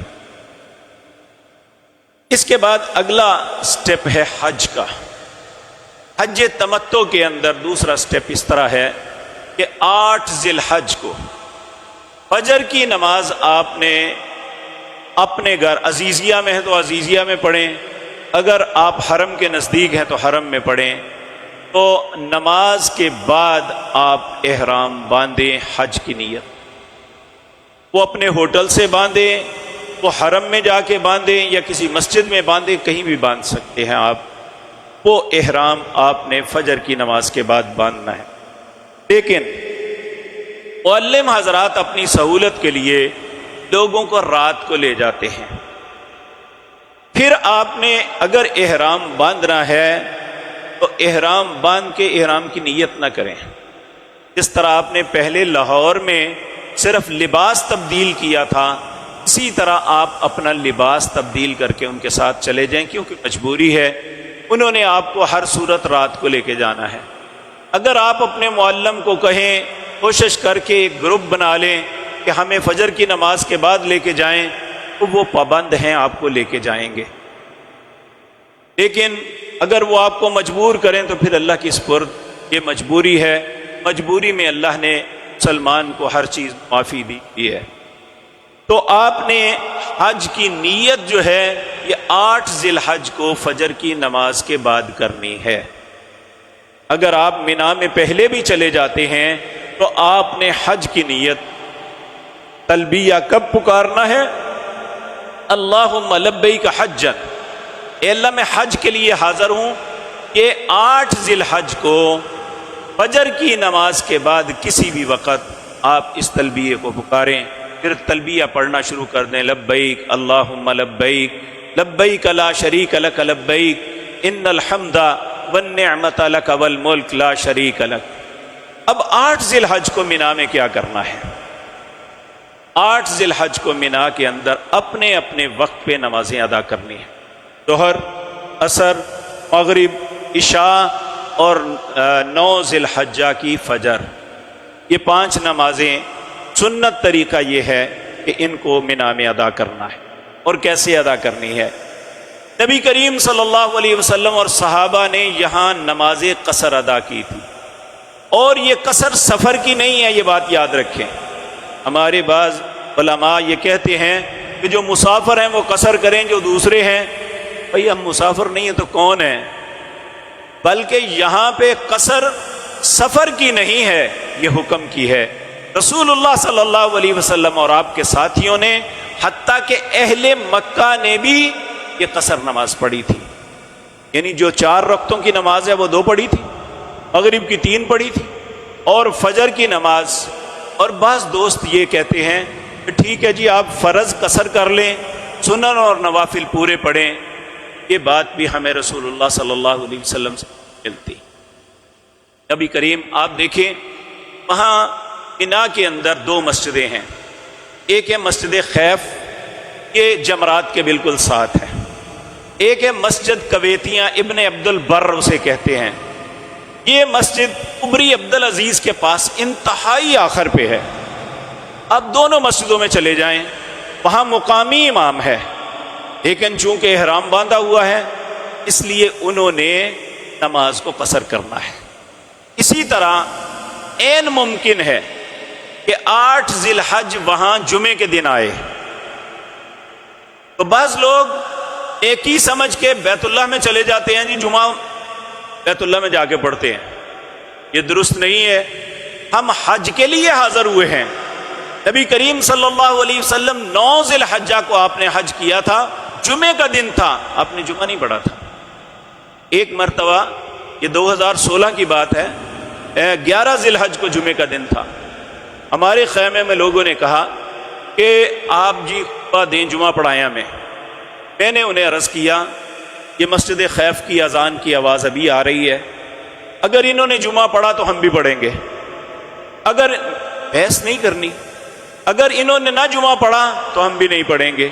تو اس لیے وہاں جمعہ نہیں، ہمیں ظہر کی 2 رکعتیں ہی پڑھنی ہے. تو اگر آپ کے ساتھ کوئی جھگڑتا ہے کہ نہیں جی اس طرح کرنا ہے، آپ چھوڑ، جھگڑا نہیں کرنا، کیونکہ ولا جدال، حج کے اندر جھگڑا نہیں ہے. لیکن اگر میری بات کی تصدیق فرما لے، اگر یہ رسول اللہ کا حکم ہے تو ضرور مانیں اگر میں اپنے پاس سے کہتا ہوں آپ کا حق ہے میرے گریبان کو پکڑیں کہ نبی کریم نے تو پوری پڑھی تھی، تیرا کیا حق ہے کہ تو ہمیں قصر کرواتا ہے؟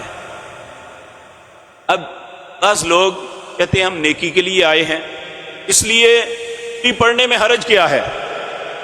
حضرت عبداللہ بن عمر بن عاص ایک صحابی تھے، انہوں نے نبی کریم سے آ کے عرض کیا یا رسول اللہ میں ایک تاجر آدمی ہوں، عموماً سفروں پہ ہوتا ہوں، میں نماز بھی پوری پڑھ سکتا ہوں اور اس کے ساتھ روزہ بھی رکھ سکتا ہوں۔ آپ نے اسے کیا جواب دیا تھا؟ یہ نہیں کہا تھا ٹھیک ہے بڑی اچھی بات ہے، آپ نے فرمایا تھا جو لوگ اللہ کی دی ہوئی رخصت سے فائدہ اٹھاتے ہیں تم ان سے بہتر نہیں ہو سکتے۔ تو اس لیے یہ بات یاد رکھیں کہ نبی کریم صلی اللہ علیہ وسلم، اور یہ ضد صرف بر صغیر کے لوگوں میں ہے کہ نہیں جی پوری پڑھنی ہے تھے بھی، ٹھیک ہے پڑھیں، اللہ کی سپرد، معاملات اللہ کے روبرو پیش ہونے ہیں۔ نبی کریم صلی اللہ علیہ وسلم ایک دعا پڑھا کرتے تھے فجر کی تہجد میں، اللہم عالم الغیب والشہادہ، اے اللہ تو ہر غیب و حاضر کو جاننے والا ہے، فاطر السماوات والارض، اے اللہ زمین و آسمان کو بنانے والا تو ہے، انت تحکم بین عبادک فیما کانوا فیہ یختلفون، اے اللہ اپنے بندوں کے درمیان قیامت کے دن تو فیصلے کرے گا جن میں وہ اختلاف رکھتے تھے، اہدنی لما اختلف فیہ، اے اللہ جن معاملوں میں تیرے بندے اختلاف کرتے ہیں اس معاملے میں تو میری رہنمائی فرما، اہدنی لما اختلف فیہ من الحق باذنی انک تہدی من تشاء الی صراط مستقیم، بے شک صراط مستقیم کی طرف تو ہی رہنمائی کر سکتا ہے۔ تو اس لیے اگر کوئی نہیں پڑھتا نہ پڑھے، اور میری آپ پہ بھی زبردستی نہیں ہے، میں نے صرف آپ تک بات پہنچانی تھی وہ پہنچا دی، اب اس کے بعد آپ کی مرضی ہے، 2 پڑھنا چاہتا ہے 4، رسول اللہ نے جو پڑھی وہ میں نے آپ کے سامنے عرض کر دی۔ یہاں ظہر، عصر، مغرب، عشاء، فجر پڑھنی ہے، اور فجر پڑھنے کے بعد 9 ذی الحج کو پھر عرفات کی طرف روانہ ہونا ہے۔ یہاں بھی معلم آپ کو رات کو لے جانے کی کوشش کریں گے، اگر تو مجبوری ہو جس طرح بعض کے ساتھ خواتین ہوتی ہیں تو وہ رات کو چلے جائیں، لیکن ان کے معاملات صبح سے شروع ہوں گے۔ لیکن جو شخص ممکن ہے اسے نہیں جانا چاہیے، فجر کے بعد ہی جانا چاہیے۔ اب عرفات کا دن یہ یوم الحج، حج اکبر کا دن ہے، یعنی اس ہر حج حج اکبر ہے، عمرے کو حج اصغر کہتے ہیں۔ یہ وہ دن ہے اگر کوئی حاجی حج کے مناسک میں سے کوئی نسک بھول جائے تو اس پہ کوئی نہ کوئی دم ہے کہ وہ پورا ہو جاتا ہے، لیکن اگر کوئی شخص عرفات میں نہ پہنچے تو اسے دوبارہ حج کرنا پڑے گا، اس کا حج نہیں ہے۔ اب عرفات کے اندر جا کے کیا کرنا ہے؟ یہ وہ دن ہے جس طرح قیامت کے دن میدان حشر سجے گا، اس طرح ایک میدان حشر سجتا ہے دنیا کے اندر۔ اس میں جا کے نبی کریم صلی اللہ علیہ وسلم وادی ارنا میں بیٹھ گئے، کہ جہاں آج مسجد نمرہ بنی ہوئی ہے نا، اس کے قبلے کے جانب جو وادی ہے اسے وادی ارنا کہتے ہیں۔ تو جو وادی عرفات ہے، آپ ذرا وادی عرفات، یہ مسجد نمرہ ہے، اور یہاں یہ جبل رحمت ہے بھائی جان، وہ جو ہے نا لائیں بورڈ، یہ نہیں ہے، اس کے چاروں طرف پول ہیں، پول کے اوپر پیلے رنگ کا بورڈ لگا ہوگا، اس کے اگر باہر سے دیکھیں گے تو لکھا ہوگا بدایت العرفات، عرفات یہاں سے شروع ہوتا ہے، یعنی اس کی حدود کا تعین ہے۔ اندر لکھا ہوگا نہایت العرفات، عرفات یہاں ختم ہو جاتا ہے۔ اس عرفات کے اندر ایک گھڑی بھی چلے جائیں گے تو آپ کا حج درست ہے۔ یہ سارے دن میں ایک گھڑی بھی اگر عرفات کے یعنی زمین کے اندر داخل ہی نہیں ہوتے، باہر کہیں بیٹھے رہے ہیں تو پھر حج نہیں ہوگا، یہ یاد رکھنا۔ یہ مسجد نمرہ لائیں گے، نبی کریم صلی اللہ علیہ وسلم بیٹھے رہے۔ یہ مسجد نمرہ بہت بڑی مسجد ہے، تقریباً یہ 1.5 کلومیٹر کے ایریے کے اندر مسجد، اور اس مسجد کا جو ممبر ہے نا جہاں خطبہ دیا جاتا ہے، یہ وہی مقام ہے جہاں رسول اللہ نے کھڑے ہو کے اپنی اونٹنی قصبہ کے اوپر خطبہ حجۃ الوداع دیا تھا۔ تو یہاں پہ جب سورج نصف النہار سے ڈھلتا ہے تو 12 بج کے کچھ منٹ ہوں گے، اسی وقت یہاں پہ یہ حج کا خطبہ شروع ہو جاتا ہے۔ حج کا خطبہ اگر ممکن ہے تو آپ مسجد نبوی میں یا اس کے ارد گرد تشریف لائیں، اگر ممکن نہیں تو آپ اپنے خیمے میں ہی رہیں، ٹھیک ہے؟ آپ کا خیمے میں رہنا بھی درست ہے، آپ کے خیمے کم از کم عرفات کے اندر ہوں گے۔ اب یہاں پہ خطبہ حج کے بعد پھر اذان ہوگی، پھر 2 رکعت ظہر کی پڑھی جائیں گے، اقامت کہی جائے گی، 2 رکعتیں، پھر اسی وقت سلام پھیرنے کے بعد پھر اقامت ہوگی اور 2 رکعتیں عصر کی پڑھی جائیں گی۔ نبی کریم صلی اللہ علیہ وسلم نے حکماً فرمایا کہ عرفات میں تم نے دونوں نمازوں کو جمعاً و قصراً، جمع بھی کرنا ہے، قصر بھی کرنا ہے۔ لیکن اللہ ہمارے علماء اور ہمارے مسلمان بھائیوں پر رحم فرمائے، تو یہاں ظہر کو بما سنت پوری نماز ظہر کے وقت اور عصر کی نماز عصر کے وقت بما نوافل پڑھتے ہیں، یہ رسول اللہ کے طریقے میں نہیں ہے۔ اللہ ہم سب کو سمجھ نصیب فرمائے۔ تو نبی کریم صلی اللہ علیہ وسلم نے کیا حکم دیا؟ جمعاً و قصراً، جمع بھی کرنی ہے اور قصر بھی۔ اگر آپ اپنے خیمے میں کے اندر ہیں تو وہاں پہ جماعت کروائیں، اگر نمرہ میں ہے تو امام کے پیچھے نمازیں پڑھیں، تو اگر اپنے خیمے میں ہے خطبہ نہیں بھی سنا یا آپ اپنے موبائل پہ سن بھی لیا ہے تو پھر اس کے بعد آپ ظہر اور عصر ظہر کے وقت اکٹھی نمازیں پڑھیں، 2 رکعت ظہر کی اور اسی وقت 2 رکعت عصر کی۔ پھر اس کے بعد وقوف ہے۔ نبی کریم صلی اللہ علیہ وسلم جبل رحمت لائیں گے، یہ پہاڑ ہے، اس پہاڑ کو کہتے ہیں جبل رحمت۔ یہ وہ مقام ہے جہاں اللہ نے آدم علیہ السلام کی توبہ کو قبول کیا تھا۔ یہاں پہ آدم علیہ السلام نے وہ دعا مانگی تھی، ربنا ظلمنا انفسنا وان لم تغفر لنا وترحمنا لنکونن من الخاسرین۔ نبی کریم اس پہاڑی کے نیچے کھڑے ہو کے اپنا رخ انور کعبۃ اللہ کی طرف کر لیا اور آپ نے اعلان فرمایا، میں یہاں کھڑا ہوں، سارا عرفات وقوف کی جگہ ہے، تو جہاں ہے وہاں وقوف کرے۔ نبی کریم نے فرمایا، مجھ پہ اور مجھ سے پہلے 40 نبیوں نے بیت اللہ کا حج کیا، سب نے عرفات کے اندر اپنی دعا یہی رکھی، لا الہ الا اللہ وحدہ لا شریک لہ لہ الملک ولہ الحمد وہو علی کل شیء قدیر۔ اس کے علاوہ آپ بڑے بڑے خیمے ہوں گے، سب لوگ وہاں اپنے اپنے خیموں میں بیٹھے ہوں گے، تو آپ کوشش کریں خیموں سے باہر نکل جائیں، کسی بس کی اوٹ میں، کسی درخت کی اوٹ میں، کسی خیمے کی اوٹ میں، جہاں آپ کو اکیلے جگہ ملے، اب وہاں جا کے کچھ وقت کے لیے اکیلے ہو کے اپنی زندگی کو یاد کریں اور اللہ سے دعا مانگیں۔ یہ وہ دن ہے، اللہ پورے سال میں اتنے لوگوں کو جہنم سے آزاد نہیں کرتا جتنے اس دن جہنم سے آزاد۔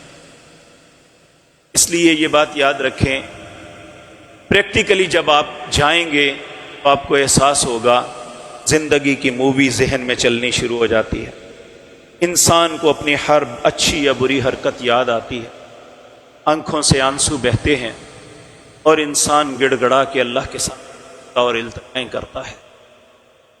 اسی طرح سارا دن گزر گیا اور جیسے جیسے سورج غروب ہونے کی طرف بڑھتا ہے پھر سناٹا چھا جاتا ہے، ایسے محسوس ہوتا ہے سانسوں کی آوازیں صرف آ رہی ہیں کہ لوگ سانس لیتے ہیں، ہچکیاں بندھی ہوئی ہیں، رونے کی گڑ گڑانے کی آوازوں کے علاوہ کوئی آواز نہیں۔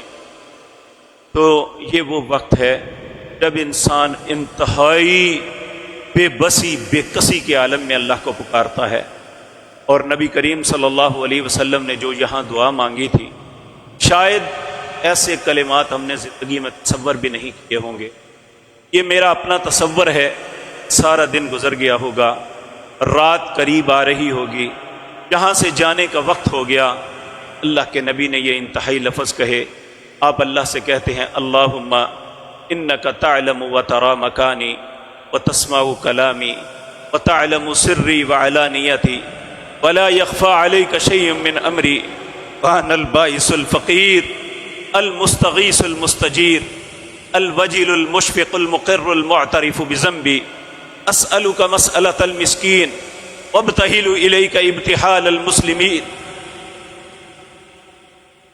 وادعوک دعاء الخائف الضریر من خضعت لک رکبتہ وفازت لک عیناہ ونحل لک جسدہ ورغم لک انفہ رب لا تجعلنی بدعاء ربی شقیا وکن بی رؤوف الرحیم یا خیر المسئولین یا خیر المعطین۔ اس کا ترجمہ یہ بنتا ہے اللہم اے میرے اللہ تعلم و ترا مکانی، جانتا ہے میں کہاں کھڑا ہوں، وتسمع کلامی، اے اللہ تو میری بات کو سن رہا ہے، وتعلم سری وعلانیتی، اے اللہ تو میرا ظاہر بھی جانتا ہے باطن بھی جانتا ہے، ولا یخفی علیک شیء من امری، اے اللہ میری زندگی کا کوئی بھی معاملہ تجھ سے پوشیدہ نہیں ہے، انا البائس الفقیر، اے اللہ ایک بھوکے فقیر کی طرح تیری منتیں کرتا ہوں، المستغیث جو تجھ سے مدد مانگتا ہے، المستجیر جو کچھ کیا ہے اس کی اجرت دے دے، الوجل المشفق المقر المعترف بذنبی، اے اللہ اپنی خطاؤں کا اظہار تمہارے سامنے اقرار کرتا ہوں، اسألک مسألۃ المسکین، اللہ اس طرح سوال کرتا ہوں جس طرح اس مسکین سوال کرتا ہے، وابتہل الیک ابتحال المذنب الذلیل، اے اللہ اس طرح گڑ گڑاتا ہوں جس طرح ایک ذلیل گناہگار گڑ گڑاتا ہے، من خضعت لک رکبتہ، اے اللہ کھڑے کھڑے کمر جھک گئی، وفازت لک عیناہ، آنکھوں سے آنسو بہہ رہے ہیں، ورغم لک انفہ، اے اللہ ناک بہہ رہی ہے، ونحل لک جسدہ، اے اللہ جسم کانپ رہا ہے، رب لا تجعلنی بدعاء ربی شقیا، اے اللہ یہاں سے نامراد نہ لٹانا، یا خیر المسئولین، اے وہ بہترین ذات پاک جس سے سوال کیا جا سکتا ہے، میں تجھ سے سوال کر رہا ہوں، یا خیر المعطین، اے وہ بہترین ذات پاک جو کسی کو کچھ عطا کر سکتی ہے، اے اللہ اپنے بندے محمد کو بھی عطا کر دے، یا ارحم الراحمین، اے دونوں جہانوں میں سب سے زیادہ رحم کرنے والے اللہ اپنے بندے پہ رحم فرما۔ یہ وہ کلمات ہیں جو رسول اللہ صلی اللہ علیہ وسلم نے عرفات کے اس میدان میں کھڑے ہو کے کہے۔ اس لیے یہ بات یاد رکھیں کہ اس دن کو سو کے یا باتوں میں یا بحثوں میں نہیں گزارنا، بلکہ یہاں جمع نمازوں کا حکم اس لیے ہے کہ بعد میں مغرب تک انسان کثرت کے ساتھ اپنے رب سے اپنی حاجتوں کو مانگ لے۔ اگر ہمیں کوئی مصیبتوں میں پھنسے ہوئے ہیں تو اللہ سے مصیبت سے نجات کے لیے دعا کریں، اگر ہم پریشان ہیں تو اپنی پریشانیوں کے قداوے کے لیے دعا کریں، اولاد کے حق میں پریشان ہے تو اولاد کی بہتری کے لیے دعا کریں، اور اسی طرح اگر ماں باپ کے لیے ہے تو ماں باپ کے لیے، اپنی ذات کے لیے، اپنے گھر کے سکون کے لیے، جو انسان کی حاجت ہے وہ اللہ سے دعا کریں۔ یہ حج کے اندر جتنے بھی مناسک ہیں سب سے اہم نسک ہے، اور یہاں دعاؤں میں سب سے زیادہ بہترین وقت اور بہترین جگہ ہے، ہاں اللہ سے دعا کی جا سکتی ہے۔ اللہ رب العزت ہمیں اس دن کو اس کے حق کے ساتھ ادا کرنے کی عطا فرمائے۔ جب مغرب کی اذان ہوتی ہے، سورج غروب ہوتا ہے، یہاں مغرب کی اذان نہیں ہوتی، یہاں ایک گولا پھٹتا ہے، اسی وقت سارے حجاج یہاں سے موو کر جاتے ہیں، یہاں مغرب کی نماز پڑھنے کی اجازت نہیں ہے۔ اگر لیٹ بھی ہو گئے ہیں تو ہم یہاں مغرب کی نماز نہیں پڑھ سکتے۔ پھر یہاں سے نکل کے ایک مینا اور عرفات کے درمیان یہ میدان ہے، اسے مزدلفہ کہتے ہیں۔ عرفات میں بھی خیمے ہیں، مینا میں بھی خیمے ہیں۔ یہ مزدلفہ وہ جگہ ہے جہاں سب لوگ زمین کے اوپر لیٹے ہوئے، رات کو یہاں پہنچ کے مغرب اور عشاء کی اکٹھی جمع کر کے نمازیں پڑھنی ہیں، 3 رکعت مغرب کی، 2 عشاء کی، 1 وتر۔ نبی کریم نے اس رات تہجد نہیں پڑھی تھی، کیونکہ اگلے دن بہت سے ایسے امور انجام دینے ہیں جو انسان کے لیے کافی مشقت طلب ہے۔ اس رات کو سو جانا ہے، اور یقین جانیے کہ اللہ نے آپ کو بہت سہولتیں دی ہوں گی۔ آپ کے گھر میں مخملی بستر ہوں گے، آپ کے گھر میں اے سی گرم، سردیوں میں گرم اور گرمیوں میں سرد ہوا پھینک رہا ہوگا۔ آپ اپنی راحت کو بہت خوش دلی سے محسوس کرتے ہوں گے، لیکن اس زمین کے اوپر اینٹ یا پتھر کا سرانہ بنا کے کنکریوں کے اوپر لیٹنے کے جو زندگی میں ملتا ہے، آپ کو کبھی اپنے مخملی بستروں پہ بھی نہیں ملتا۔ کیوں نہ ہو، اللہ نے سارے گناہوں کو اتار کے پھینک دیا۔ جب نبی کریم یہاں پہنچے تو آپ ایک دم ہنس پڑے۔ لوگوں نے کہا اللہ آپ کے چہرے کو ہنستا رکھے، کیا معاملہ ہے؟ آپ نے فرمایا اس پہاڑی کے اوپر میں نے شیطان کو دیکھا، اپنے سر پہ مٹی ڈال رہا تھا، میں نے لوگوں کو گمراہ کیا، ان سے برائیاں کروائیں، بہت سی غلاظتیں ان کے پلے میں تھی، ایک دن میں اللہ نے سب کو معاف کر دیا اور میں ذلیل ہو گیا۔ اللہ ہمارے لیے بھی معافی کا سبب بنا دے۔ تو یہ مزدلفہ ہے، یہاں 3 نمازیں پڑھنی ہیں، 2 جمع کر کے، مغرب اور عشاء اور فجر کی نماز یہاں پڑھنی ہے۔ اور یہاں اس میدان میں 70 کنکریاں جو چنے کے دانے سے بڑی نہ ہوں اور اثر سے چھوٹی نہ ہوں، یعنی اس چنے کے دانے کے برابر 70 کنکریاں جمع کر کے ہر بندے نے اپنے لیے رکھ لینی ہے، جو آئندہ ہمارے دنوں میں کام آئیں گی۔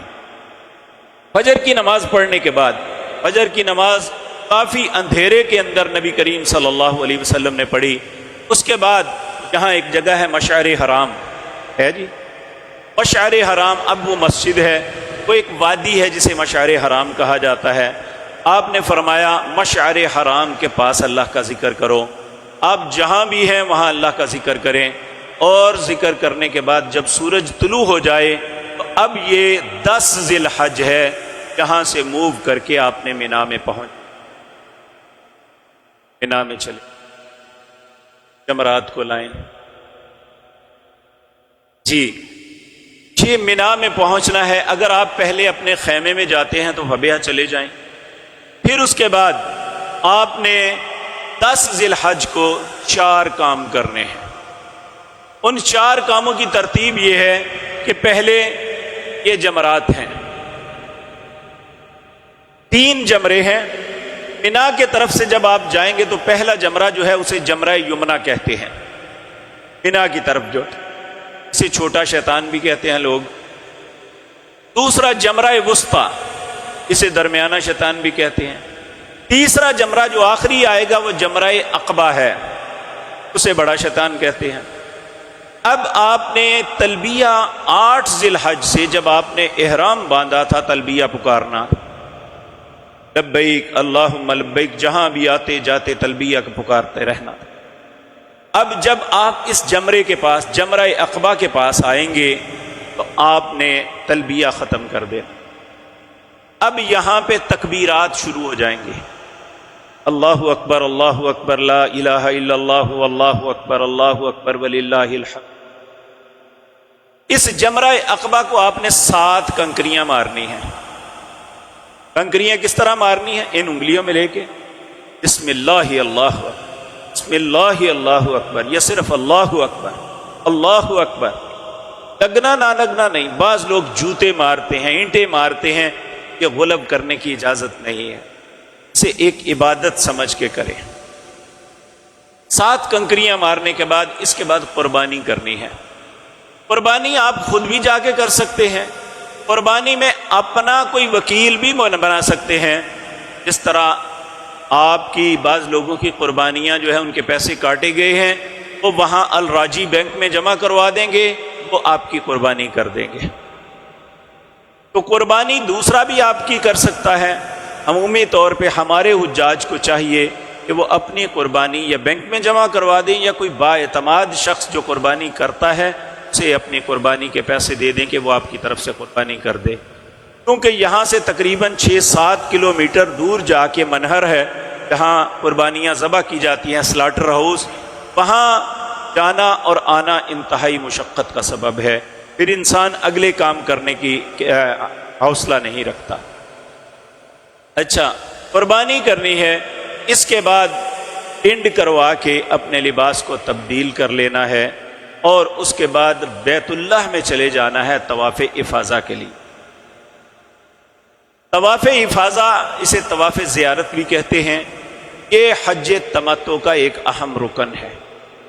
4 کام کرنے ہیں۔ پہلا کا 7 کنکریاں مارنی ہے، دوسرا کیا قربانی کرنی ہے، تیسرا کیا ٹینڈ کروا کے اپنے لباس کو تبدیل کرنا ہے، چوتھا کیا جا کے بیت اللہ کا طواف کرنا ہے، اور یہ طواف کر کے طواف 7 چکر لگانے ہیں اور 2 نفل پڑھنے ہیں، صفا مروہ کی سعی کرنی ہے، پھر واپس رات کو منا آ کے منا رات گزارنی ہے۔ اگر آپ لیٹ ہو گئے ہیں تو پھر آپ نے احرام نہیں کھولنا اس وقت تک جب تک آپ طواف افاضہ نہیں کر لیتے۔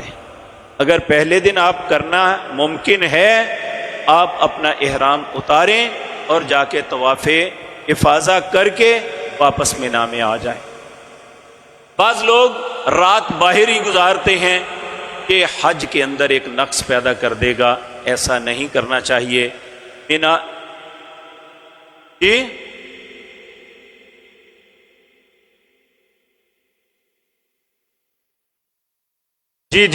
جی میں عرض کرتا ہوں بھائی جان، انشاءاللہ جو ہے نا آپ کی سوال و جواب کی بھی نشست ہوگی۔ پہلا کام یہ ہے کہ 7 کنکریاں مارنی ہیں، دوسرا کام یہ ہے قربانی کرنی ہے، تیسرا کام یہ ہے کہ ٹینڈ کروانی ہے اور لباس تبدیل کرنا ہے، چوتھا کام طواف زیارت یا طواف افاضہ کرنے ہیں۔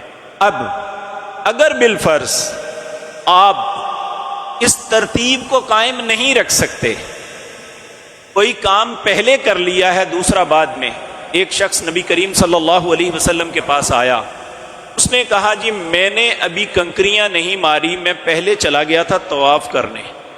آپ نے فرمایا فلا حرج افعل، کوئی حرج نہیں، اب تم کنکریاں مار لو۔ اگر بالفرض آپ کی قربانی ذبح نہیں ہوئی، آپ نے حلال ہو گئے، ٹینڈ کروا لی، آپ نے فرمایا کوئی بات نہیں، اب قربانی کر لو۔ اس دن ترتیب وہ ہے، لیکن اس ترتیب کے اندر اگر رد و بدل ہو جائے تو نبی کریم نے ہر اس شخص کو یہ فرمایا افعل ولا حرج، کر لو کوئی حرج نہیں، یہ کر لو اب کوئی حرج نہیں۔ یعنی اگر ترتیب بدل بھی جائے تو اللہ کے نبی صلی اللہ علیہ وسلم نے اس کی اجازت مرحمت فرمائی تھی۔ اب 10 ذی الحج کو آپ نے واپس مینا میں آ کے رات کو گزارنا ہے اور ہر وقت اللہ کے ذکر میں مشغول رہنا ہے۔ اب جب 10 ذی الحج کو یہ لوگ کام کر لیتے ہیں، پھر سمجھتے یہ ہیں کہ اب ہمارا حج ہو گیا ہے، اب ہمارے اوپر کوئی ذمہ داری نہیں، جبکہ ایسا نہیں۔ اللہ فرماتے ہیں وَاذْكُرُوا اللَّهَ فِي أَيَّامٍ مَّعْدُودَاتٍ، کہ گنتی کے چند دن ہیں، یعنی یہ معدودات دن تمام ائمہ مفسرین کہتے ہیں ایام تشریق کے دن ہے، 11، 12 اور 13 ذی الحج، ان کو ایام معدودات کہا گیا ہے۔ ان میں کہا فَاذْكُرُوا اللَّهَ، کثرت کے ساتھ اللہ کا ذکر کرو، جس طرح اپنے ماں باپ کا یعنی اپنے آباء و اجداد کا تذکرہ کرتے ہو۔ اب یہاں پہ عموماً یہ ہوتا ہے کہ لوگ سمجھتے ہیں اب ہم فارغ ہیں، پھر اللہ کے ذکر سے بالکل ہی غافل ہو جاتے ہیں، حالانکہ ایسا نہیں۔ اپنے اپنے وقت پہ نمازوں کو ادا کرنا، عصر نمازوں کو پڑھنا، اور باقی وقت میں قرآن کی تلاوت، ذکر، اذکار، انہی میں مشغول رہنا اور تکبیرات کہتے رہنا۔ نبی کریم صلی اللہ علیہ وسلم کے متعلق آتا ہے کہ آپ کا خیمے کے اندر آپ رات کو جب سناٹا چھاتا، آپ بلند آواز سے تکبیرات شروع کر دیتے، یہاں تک کہ پورا مینا تکبیرات سے گونج اٹھتا۔ اسی طرح حضرت عمر رضی اللہ تعالیٰ عنہ کے متعلق آتا ہے کہ ان کا خیمہ مسجد خیف کے ساتھ تھا، آپ اپنے خیمے میں بیٹھے ہوئے بلند آواز سے تکبیریں کو بلند کرتے، مسجد کے لوگ سنتے تو وہ بھی تکبیرات پڑھنی شروع کر دیتے، یہاں تک کہ مینا کے ہر خیمے سے یہ آوازیں گونجنی شروع ہو جاتی۔ اس لیے ہمیں ان دنوں کو غنیمت جانتے ہوئے کثرت کے ساتھ اللہ کا ذکر، قرآن کی تلاوت، اور یہ بہت اچھا موقع ہے کہ ہم مختلف دعاؤں کو یاد کریں، ہم قرآن کا کچھ حصہ یاد کریں۔ نبی کریم نے فرمایا یہ انسان کا سینہ ایک خوبصورت محل کی طرح ہے، اگر قرآن کا کچھ حصہ اندر محفوظ ہے تو اس میں رہنے والا بھی کوئی ہے، وگرنہ یہ بھوت بنگلہ ہے۔ ہمیں اپنے سینے کو قرآن کے ساتھ مزین کرنا چاہیے۔ اگر قرآن کا کچھ حصہ نہیں یاد کر سکے تو یہاں جا کے چھوٹی چھوٹی صورتوں کو، کیونکہ بہت سے لوگ 40 دن تک وہاں رہیں گے، 35 دن رہیں گے، کوئی 30 دن رہیں گے، کوئی 20 دن رہیں گے، تھوڑے سے دن نہیں ہوتے، ہم بہت کچھ کر سکتے ہیں اللہ کی توفیق سے، اور اپنے نامہ اعمال میں بہت سے نیک اعمال جو ہے ان کا انبار لگا سکتے ہیں۔ اللہ ہم سب کو نیکی کی توفیق عطا فرمائے۔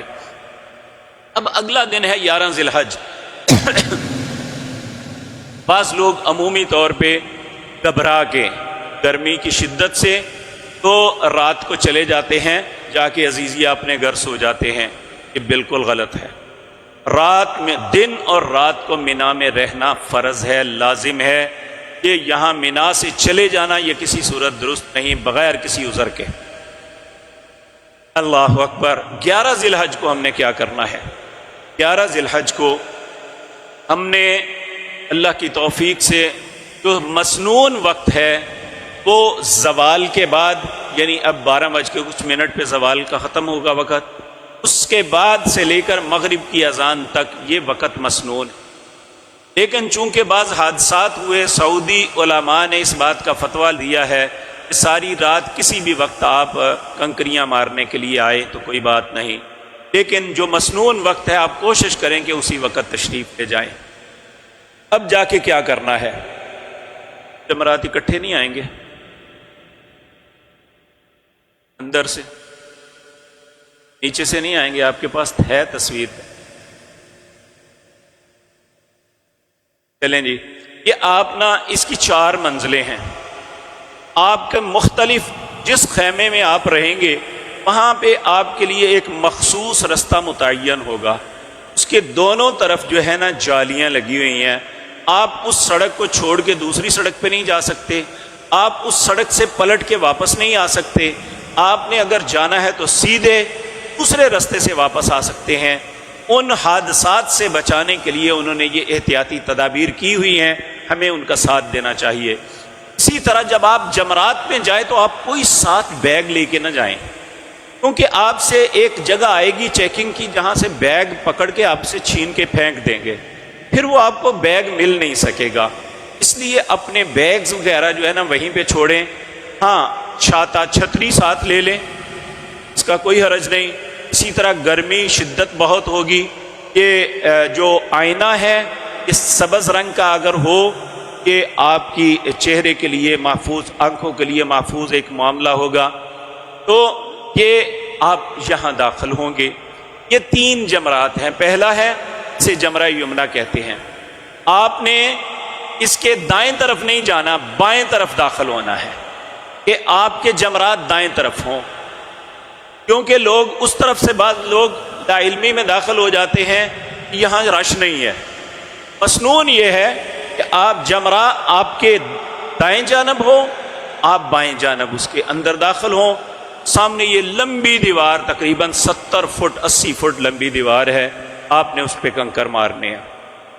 بسم اللہ اللہ اکبر، بسم اللہ، 7 کنکر مارنے ہیں۔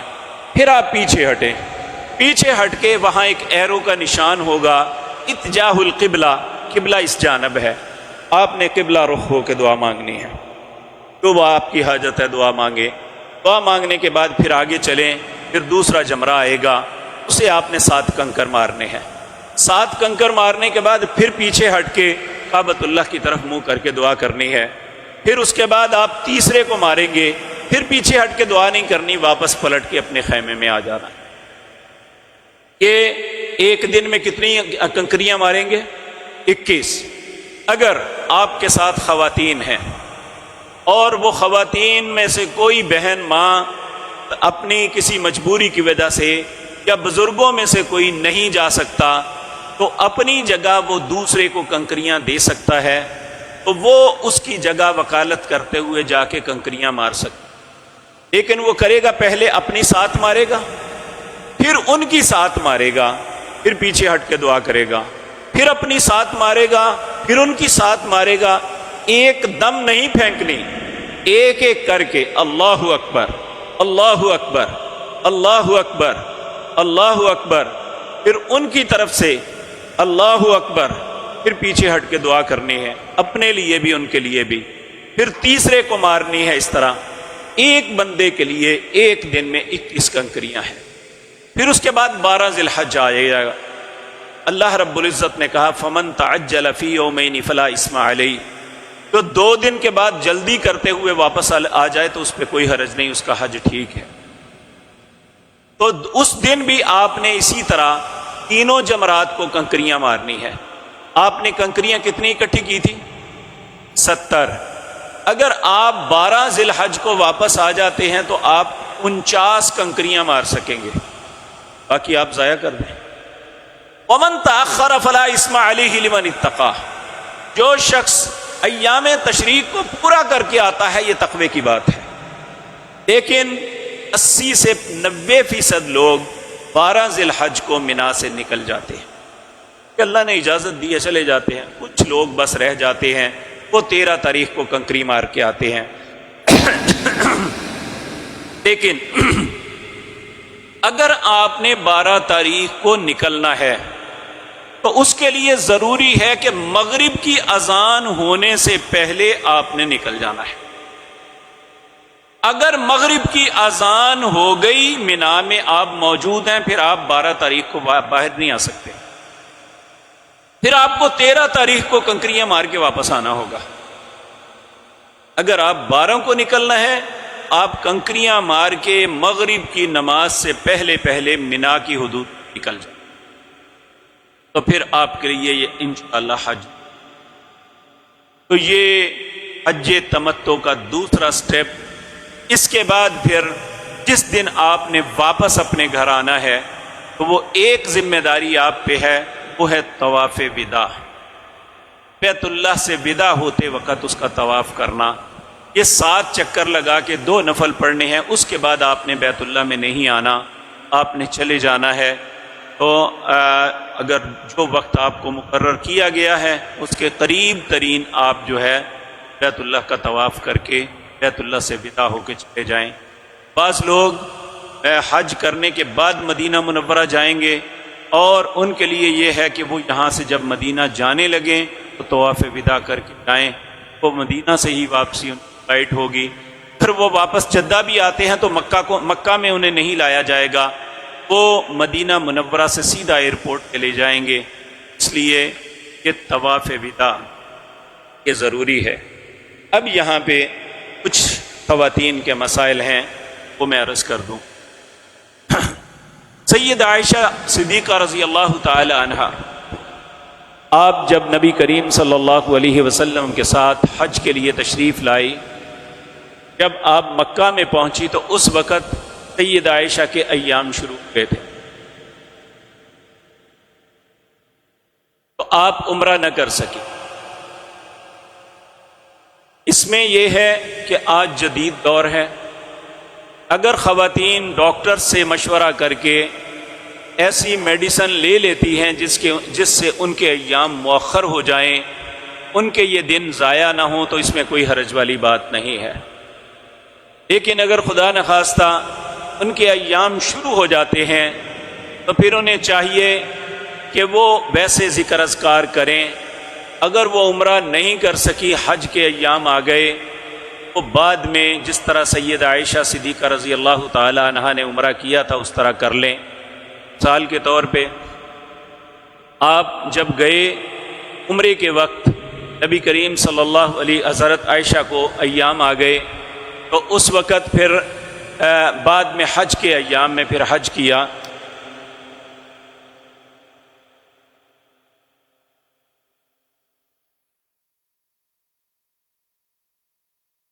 جب نبی کریم صلی اللہ علیہ وسلم واپس جانے لگے تو اس وقت آپ حضرت عائشہ کے خیمے میں گئے تو وہ رو رہی تھی۔ آپ نے فرمایا عائشہ آپ کو کیا ہوا؟ کہنے لگی سب لوگ حج اور عمرہ لے کے جا رہے ہیں، میں صرف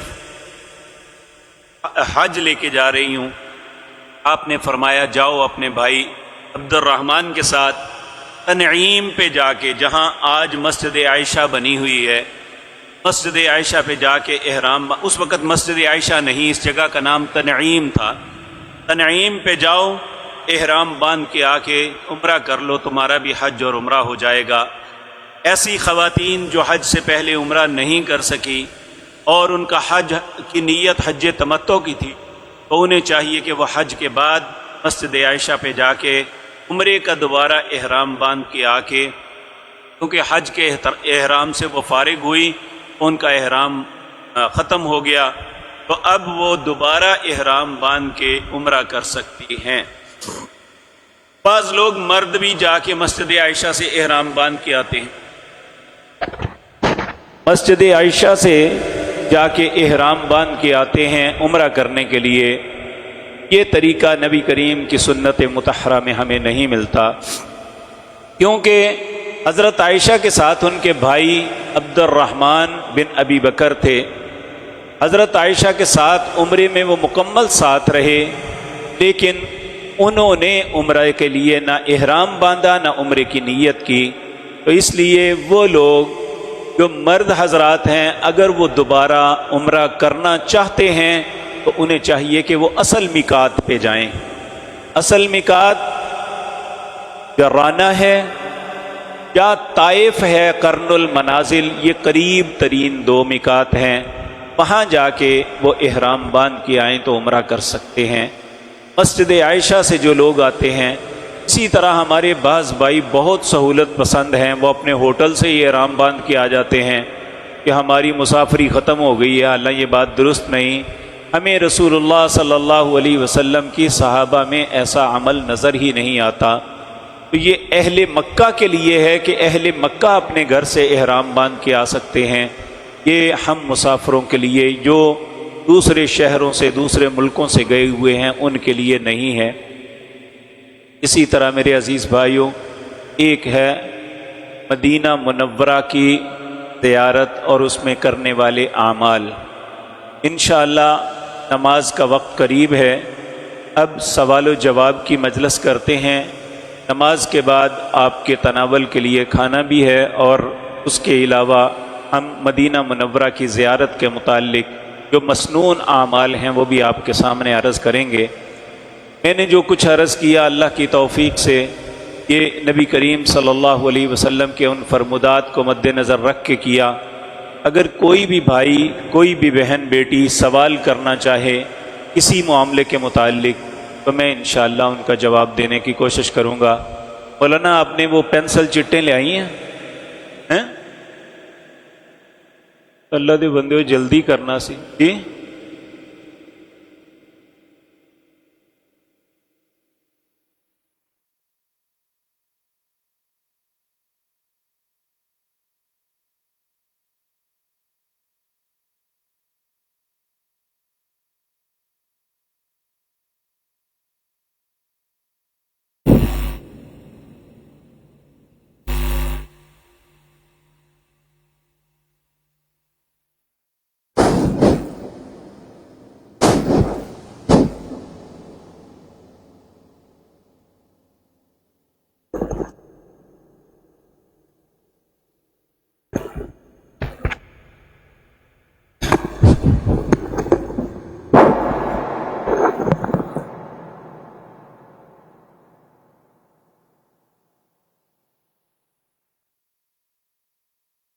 السلام علیکم۔ وعلیکم السلام ورحمۃ اللہ۔ قاری صاحب، آپ کی گفتگو سے جو مجھے سمجھ آئی ہے وہ یہ کہ پورے حج کے دوران 5 دنوں میں ہم نے نماز قصر ہی پڑھنی، پہلی بات تو یہ، اس کے علاوہ پوری نماز ہم نہیں پڑھیں۔ دوسرا سوال یہ ہے کہ یہ تکبیرات تشریق جو ہم یہاں 9 تاریخ سے لے کے 13 تاریخ کی عصر تک پڑھتے ہیں، وہاں بھی ایسا ہی حکم ہے؟ جی، یہاں 9 تاریخ سے پڑھنی ہے، وہاں 10 تاریخ کو جب آپ نے کنکریاں مارنے کے لیے اس کے پاس جمرے کے پاس آنا ہے، اس وقت تلبیہ ختم ہو جائے گا اور تکبیرات شروع ہو جائیں گی۔ یہ 10 ذی الحج کو شروع ہوں گی۔ ہم یہاں پہ 9 ذی الحج کو شروع کرتے ہیں، بلکہ 9 نہیں، چاہیے تو یہ کہ ہم سارے ایام جو ہے حج کے ان میں ہی کریں، لیکن جو ہے نا ہم یہاں پہ 9 کو نمازوں کے بعد کرتے ہیں، حالانکہ ذی الحج کے چاند شروع ہوتے ہی تکبیرات شروع ہو جاتی ہیں۔ لیکن حجاج کے لیے یہ ہے کہ یہ 8 ذی الحج کو جب احرام باندھیں گے حج کا، اس وقت یہ تلبیہ پکاریں گے۔ 10 ذی الحج کو جب جمرات کے پاس پہنچیں گے تو پھر تلبیہ ختم ہو جائے گا اور ان کی تکبیرات شروع ہو جائیں گی۔ جو جب تک وہ مینا میں رہیں گے ان کی تکبیرات جاری رہیں گی۔ دوسری بات آپ نے یہ فرمائی ہے کہ میں نے یہ سمجھا ہے کہ حج کے دوران آپ نے ہر جگہ قصر نماز، ہر جگہ نہیں، مینا، مزدلفہ، عرفات میں، اس کے علاوہ آپ مکہ مکرمہ میں مقامی امام کے پیچھے نماز پڑھ رہے ہیں تو آپ پوری پڑھیں گے، یعنی 4 رکعتیں اگر پڑھ رہا ہے تو 4 ہی پڑھیں گے۔ اگر بالفرض آپ کے لیے چند دن ہی مکے میں ہے یا چند دن ہی مدینہ منورہ میں ہے، آپ نماز با جماعت نہیں پڑھتے تو اس وقت قصر کر سکتے ہیں، وہ سفر کی قصر ہوگی۔ یہ قصر جو حج کے ایام کے دوران ہے یہ حکم کی قصر ہے، یہ سفر کی قصر نہیں ہے۔ یہ اور کوئی بھائی؟ السلام علیکم۔ اب صاحب جس طرح آپ نے بتایا کہ حضرت عائشہ کے متعلق کپڑے کو لے کے، اگر حج کے ایام میں عورتوں کے مخصوص ایام آ جاتے ہیں تو اس کے لیے کیا حکم ہے؟ جی وہ حج کے دوسرے مناسک ادا کریں گی، لیکن وہ طواف افاضہ یا نماز نہیں پڑھیں گی، باقی امور کو اسی طرح انجام دیں گی۔ تو طواف افاضہ ان کا اس وقت ہوگا جس وقت وہ ایام سے پاک ہو جائیں گی تو طواف افاضہ ہو جائے گا۔ یہاں ایک ٹیکنیکل بات عرض کر دوں کہ جو خواتین ان کی حج کے فوراً بعد واپسی کی پرواز ہے، اگر وہ طواف افاضہ نہیں کر سکیں تو وہ اپلیکیشن دے سکتی ہیں وزارت حج کو یا اپنے پاکستانی حجاج میں جو ذمہ دار ہیں، تو وہ ان کی فلائٹ چند دن مؤخر کر دیں گے تاکہ یہ طواف افاضہ اور طواف وداع کر لیں۔ ہاں اگر طواف وداع کے وقت کسی عورت کے ساتھ یہ معاملہ پیش آتا ہے تو اس پہ طواف وداع ساقط ہو جاتا ہے۔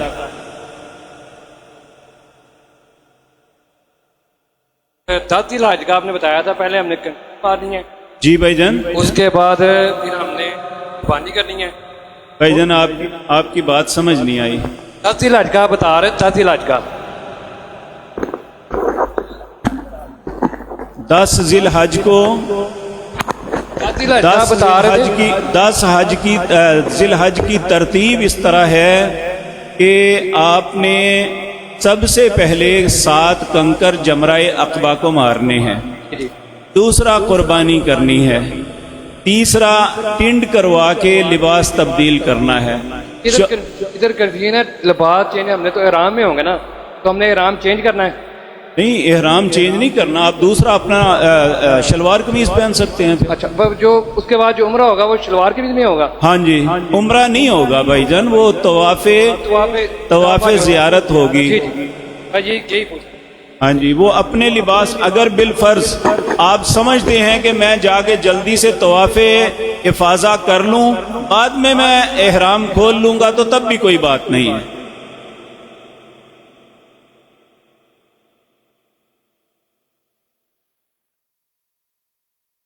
یہ ایک بہن نے سوال کیا ہے، احرام میں عورت کا چہرہ کھلا رکھنا چاہیے؟ دیکھیں اس میں اگر ہم رسول اللہ صلی اللہ علیہ وسلم کی ازواج کے معاملات دیکھتے ہیں تو اس میں یہی نظر آتا ہے کہ آپ نے چہرے پہ نقاب نہیں کیا تھا، لیکن اس کا مطلب یہ نہیں ہے کہ ہم نے چہرے کو بالکل کھلا چھوڑ دینا ہے، بلکہ میں نے آغاز میں عرض کیا تھا کہ اپنے ماتھے سے گھونگھٹ اتنا ایسا کریں کہ آپ کے چہرے کی پہچان نہ ہو سکے۔ حج میں قربانی کرنے کے بعد عورتوں کا مینا میں غسل کرنا کوئی حرج نہیں، کر سکتی ہیں۔ ساتھ کی ٹریننگ کے حوالے سے آپ نے تمام باتیں تو سمجھا دی، اور تقریباً ہم نے 2-3 سیشن اٹینڈ کیے۔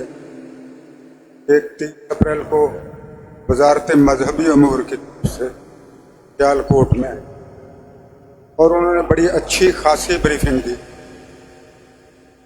آپ کی آواز ہم تک نہ پہنچنے کی وجہ سے بہت سے ابہام پیدا ہوئے۔ یہ تو ہم بھی سمجھتے ہیں کہ اللہ پاک نے جن کے لیے سعادت فرمائی ہے انہیں آگے جا کر ہر چیز کا علم ہو جائے گا، یہ ان کے ایک ایمان کا حصہ۔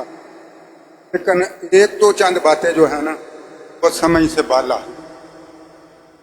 پہلی تو بات ہے کہ ایسے انسان جن کا تعلق 20ویں صدی تو غالباً نمازیں ہی پڑھتے رہے ہیں، اللہ کو یاد کرتے رہے ہیں، جیسے کہ حضرت موسیٰ علیہ السلام کے دور میں